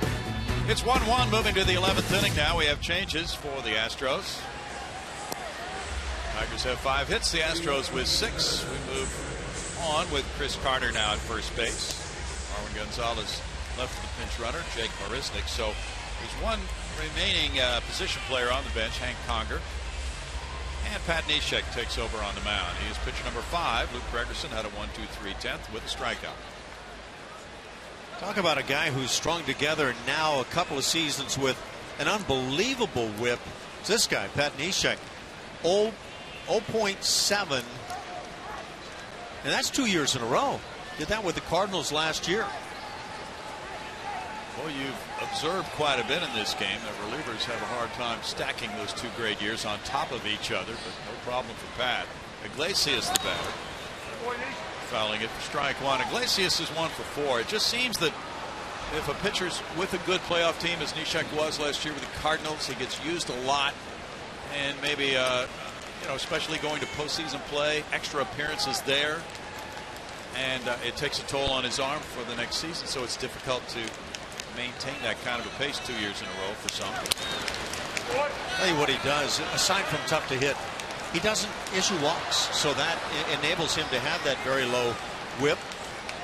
Excellent point, Ash. Neftali Feliz is warming up for Detroit.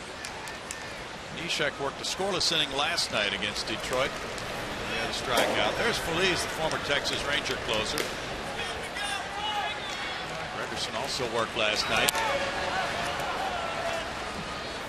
But as we've seen all year long, and A.J. Hinch has handled the bullpen so well, he has a lot of low pitch count outings, and that's been the case from Gregerson.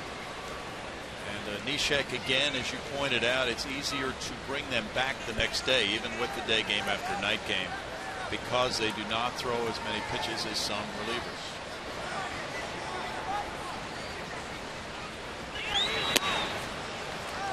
One and two. Managing can change a little bit too from this point on, or perhaps some would think September 1st on. Gets to be a little more immediacy depending on a club's given circumstance and standings. Bouncer first base foul. Phil Garner talked about that today during a session with the season ticket holders, how when he took over the club in 2004, he felt that the bullpen was so good the Astros needed to win the first 6 innings, and he would pinch hit a little bit more often earlier in the game to get that lead and turn it over to the bullpen. He couldn't score against that bullpen. High chop off the dish. Altuve rushes in, bare hands, safe at first. Nothing he could do. Iglesias on with the infield hit.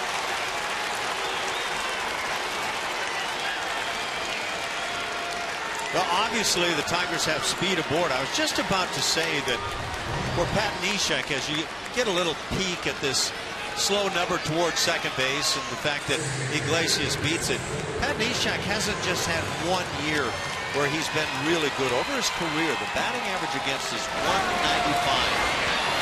And maybe a hit like this is the way you get at him. There's the speed of Iglesias. And now it's Miguel Cabrera, who is 2 for 4 tonight. A real threat this inning with the speedy runner on, and Cabrera, who puts the ball into play consistently. 2 for 5 with a homer off Neshek in his career. In the dirt, and it's ball 1. Victor Martinez on deck. With Neshek drawing an arm back low the way he does, that gives the base runner a little bit more time if he wants to try to steal. Cabrera picked up RBI number 1400 of his career in the May series in Detroit against the Astros. And he's ahead 2-0 in the count. Tigers have bullpen action going.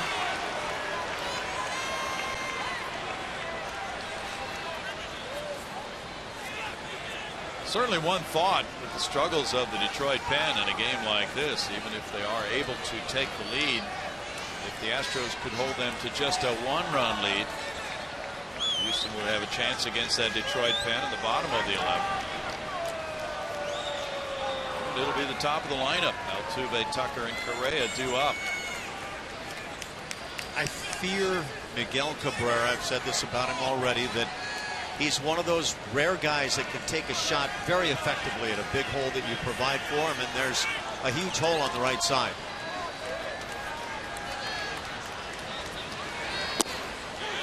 And this is ball 3.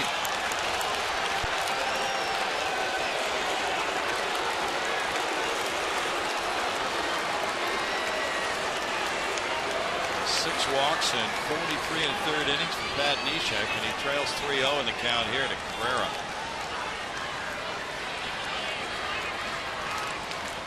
They're in extras in New York. Pittsburgh 3, the Mets 3 in the bottom of the 12th. In for a strike.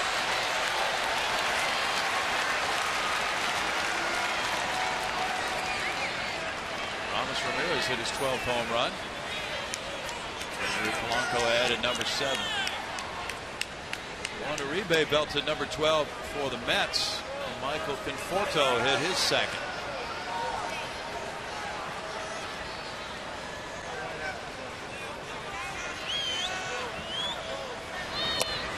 That's ball 4. 2 on, nobody out on the walk to Cabrera.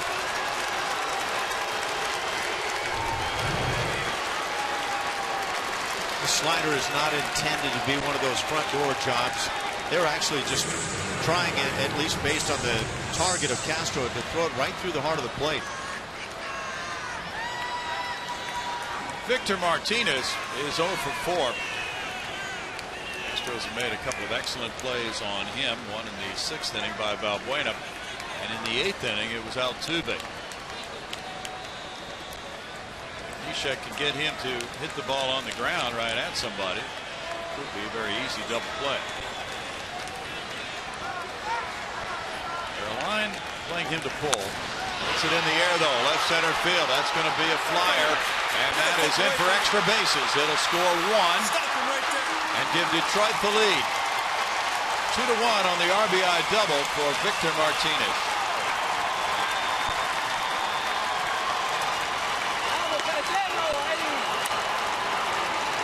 Lacey scored, and Cabrera went to third.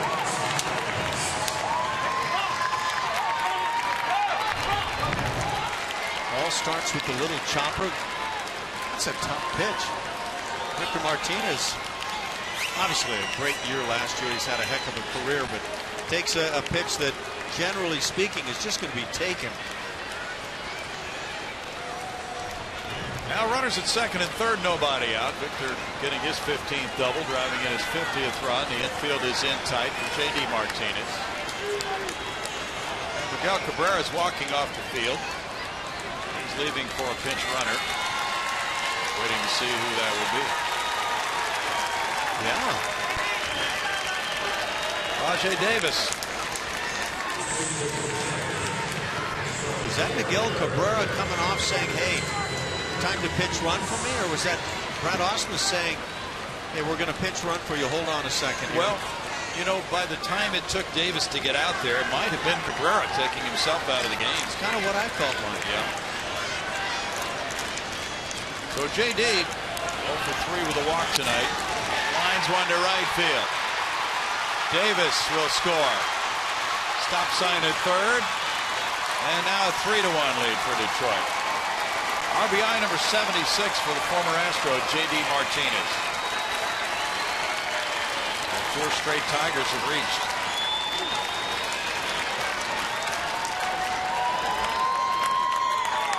Martinez was stopped at third by the coach Dave Clark there. Again, a tough pitch down and away, but we all know about what J.D. Martinez has turned into now with the Tigers. And Neshek takes the cap off. Gave up that chopper off the plate of an infield hit to Iglesias. Then he walks Cabrera on 4 pitches. Victor Martinez hit a pitch down low and drove it for an RBI double. And J.D. Martinez hit a similar pitch, about knee high or just below, for an RBI single. 8 hits now for the Tigers. And Brent Strom is coming out. There's lefty Tony Sipp in the bullpen. That may have been why Castro went out. Giving out a pitching change was in the works.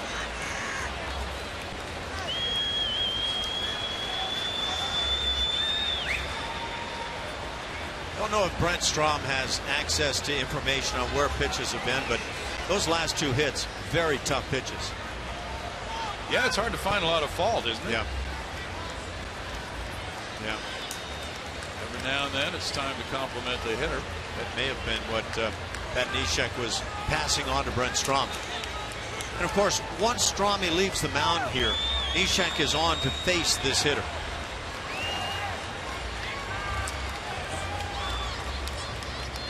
This hitter is Collins. Tony Sipp takes a little break. Collins is 1 for 4. Jeffrey Marte will come out to the on-deck circle. Apparently he's pinch running now at third. That's ball 1. Well, Marte runs for Victor Martinez there.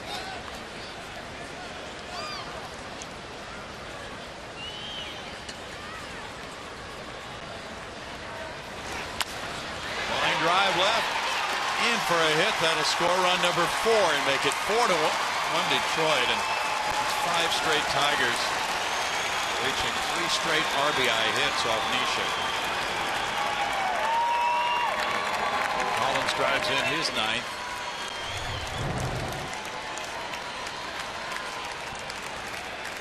And Trey Hillman is out to the mound to make a change. Boy, statistically, this is just the kind of inning you would say couldn't happen against Pat Neshek, and yet it does.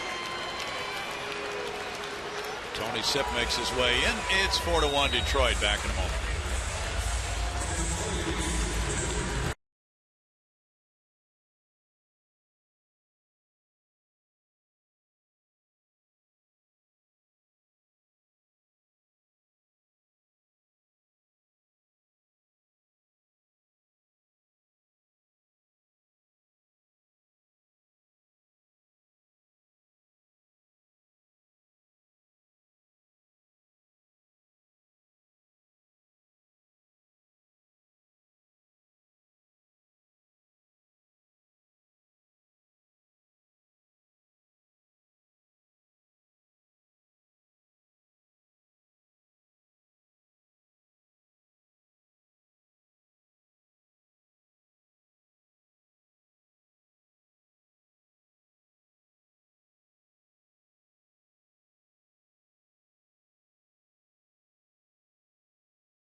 Nobody out. 5 straight Tigers have reached off Pat Neshek. And now it's lefty Tony Sipp coming in. Lefty's hitting .211 against Sipp. He's 2-4 with a .240 ERA. Such a pleasant surprise for the Astros to pick up last year and pitch great baseball. And his numbers are impressive again this year. 30 hits in 41 1/3 innings. .240 ERA. Andrew Romine is the batter. Up for the first time in this game. He took over third base for Castellanos. Corner infielders in tight. He's around a bunt, puts it down, foul. Strike 1 on Romine. Tigers now trying to advance 2 runners with the bunt. Romine at .267 with 2 homers. Has 9 runs batted in. So they look for more working room for the bullpen with a 3-run lead already here in the 11th inning. Romine has been a handyman. He's made 25 starts at 4 different positions.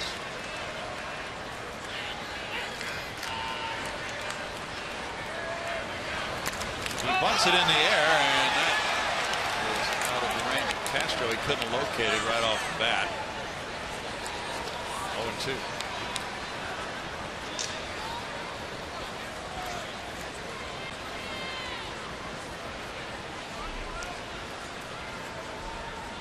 Romine's 29 years old. He was born in Winter Haven, Florida.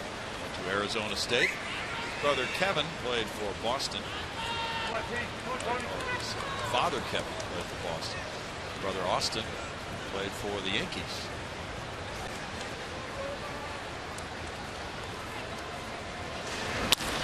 Ground ball. Correa to his left. Stepping on second. Throwing to first. Double play. J.D. Martinez to third, 2 outs in the inning.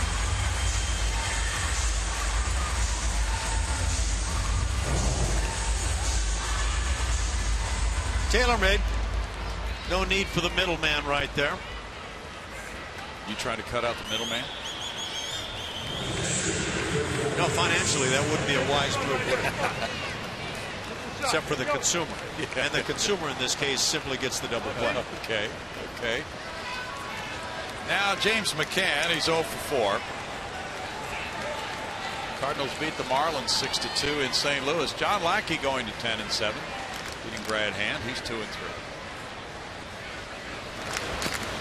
In the dirt for ball 1. Justin Bohr hit his 11th home run for the Fish. Randall Grichuk, number 15 for the Cardinals, and Mark Reynolds hit his 10th. That Cardinal club just continues to plow through any kind of trouble it may encounter. 75-41. 6-game lead over Pittsburgh coming into play tonight. Pittsburgh's in extra innings right now. 2-0. That's got to be the organization that everybody looks to say, what are they doing? What exactly is the secret formula here? What are they doing, Hackey? I guess 2 years ago it was all about runners in scoring position hitting, and yeah. I don't know if it's about pitching now. They change it around. It's 3-0.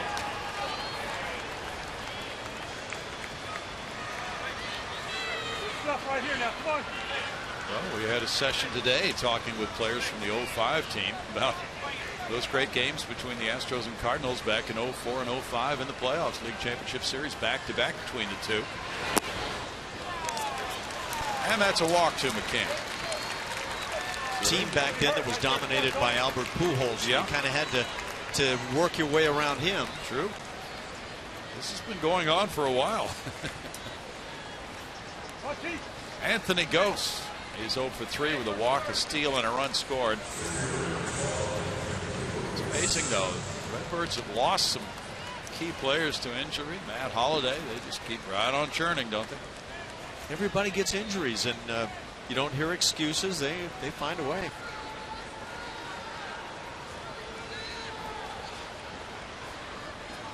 Runners at first and third with 2 outs for Tony Sepp.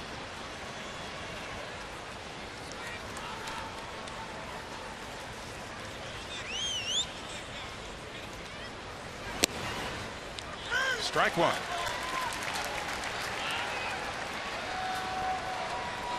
Oliver Perez has given the Astros another lefty in the bullpen. He's looked sharp. And he probably would be seeing a lot of action. 1 or 2 batter type appearances. Sepp unable to field that one. Here is Altuve backing him up, and with a nice play, he gets the force out to Correa. But the Tigers come up with a huge 3-run 11th inning to take a 4-1 advantage.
In the top half off Pat Neshek. No innings pitched for Neshek. 4 hits, 3 runs allowed, 1 walk, no strikeouts. Here's Neftali Feliz. There's a new first baseman as well, Alex Avila. Feliz at 2-3 has a 7.20 ERA. He signed with the Tigers July 11th. And to be completely specific. With the Tigers, his ERA is over the 12 mark in just 12 outings. So maintain that consistency. It is a save situation with a 3-run lead, 1 inning to go for Phillies. 6 for 10 in saves. But Rondon, the closer, gave up the tying run in the 9th on the homer by Tucker. So Feliz is pitcher number 6. The Astros also have used 6. Altuve's 1 for 4. Tucker and Correa to follow in the Astros 11th.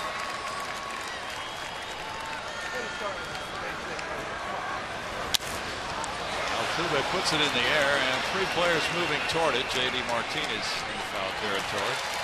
1 out on 1 pitch for Feliz. Feliz, 27 years old, from the Dominican Republic. Began his career in the Braves organization, then in that tremendous deal involving many players. He was traded to the Rangers in 07. Became their closer.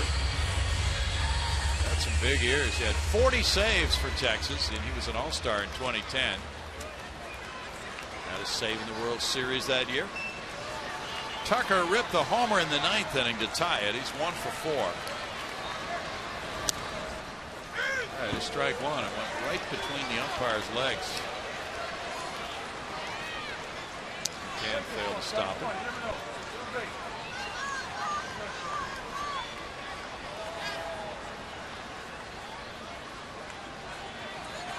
Brad Ausmus now has utilized all of his position players in this game. Changeup comes in, and it's 0-2 for Feliz.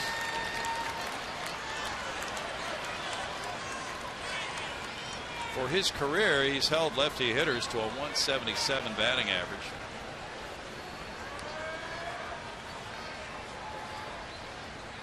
Field shifted around for Tucker.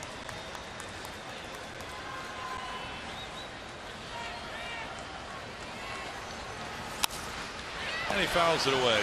So the circumstance being the Astros down by 3, down to their final 2 outs. But even with the overshift, and it looks from here as if it would be so easy to lay down a bunt, but not on an 0-2 count.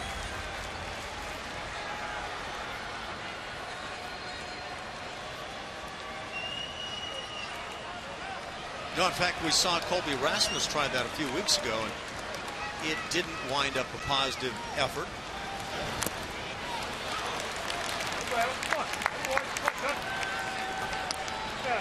Tucker had a tremendous swing in the 9th inning. He fell behind 1-2 and then ripped the ball over the Astros bullpen for the game-tying homer.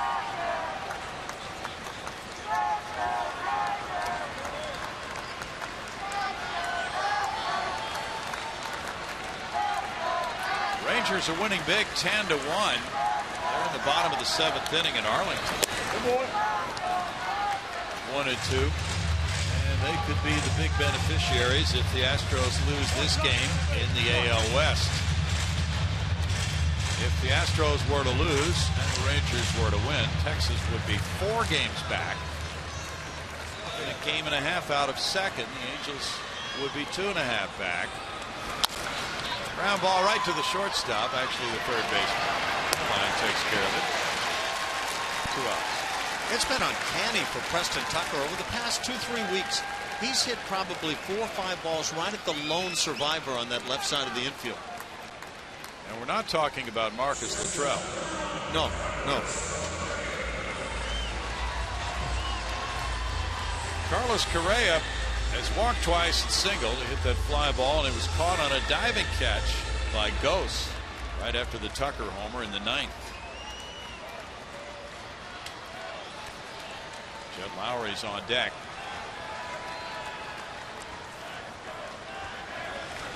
And it's ball 1 on the Feliz breaking pitch.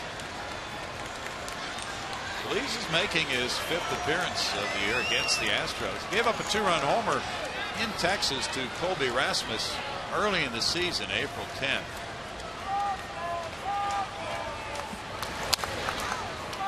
Foul back on a good swing. That makes it 1-1.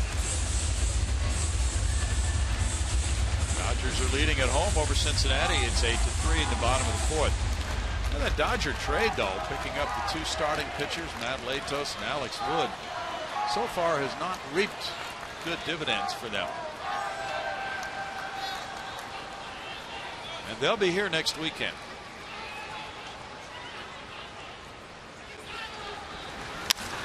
Liner to left field, in for a hit for Correa. Correa is on base for the 4th time. It would have been 5 straight times on base without the ghost diving catch on him. I want to see this guy play as often as I possibly can. Well, that's just gorgeous. Look at this position here. Head down. Big arc on the swing. Directly to the baseball. He's just really good. Carlos Gomez is on deck with Lowry batting. Jed trying to set the table so Gomez could represent the potential tying run. Jed got a hit to right field in the 9th. He's 1 for 4. Correa takes off. He's not being held on. No play on him. And it's ball 1. Fielder's indifference.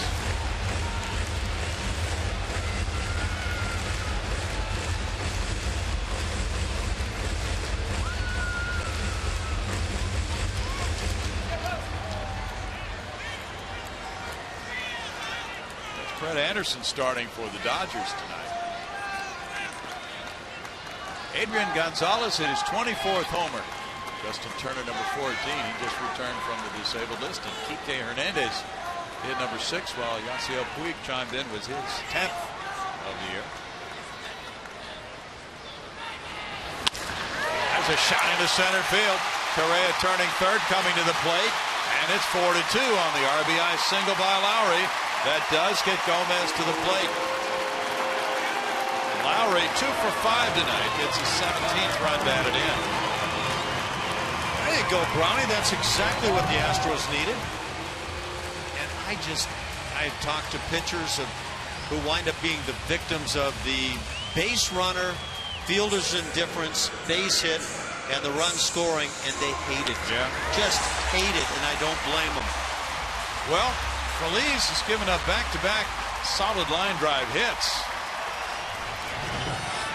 That ERA being so high for Neftali Feliz, as you indicated, this could get interesting. With Gomez batting, he's 0 for 4 with 3 punch-outs. And looking at ball 1.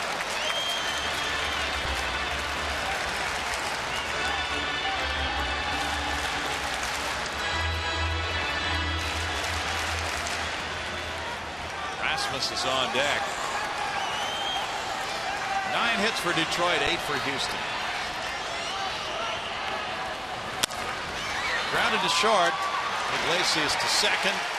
And the Tigers have squared this series. They hold off the Astros, who get a run on 2 hits and leave a man. And in 11, Detroit and Anthony Ghost take it from Houston 4-2.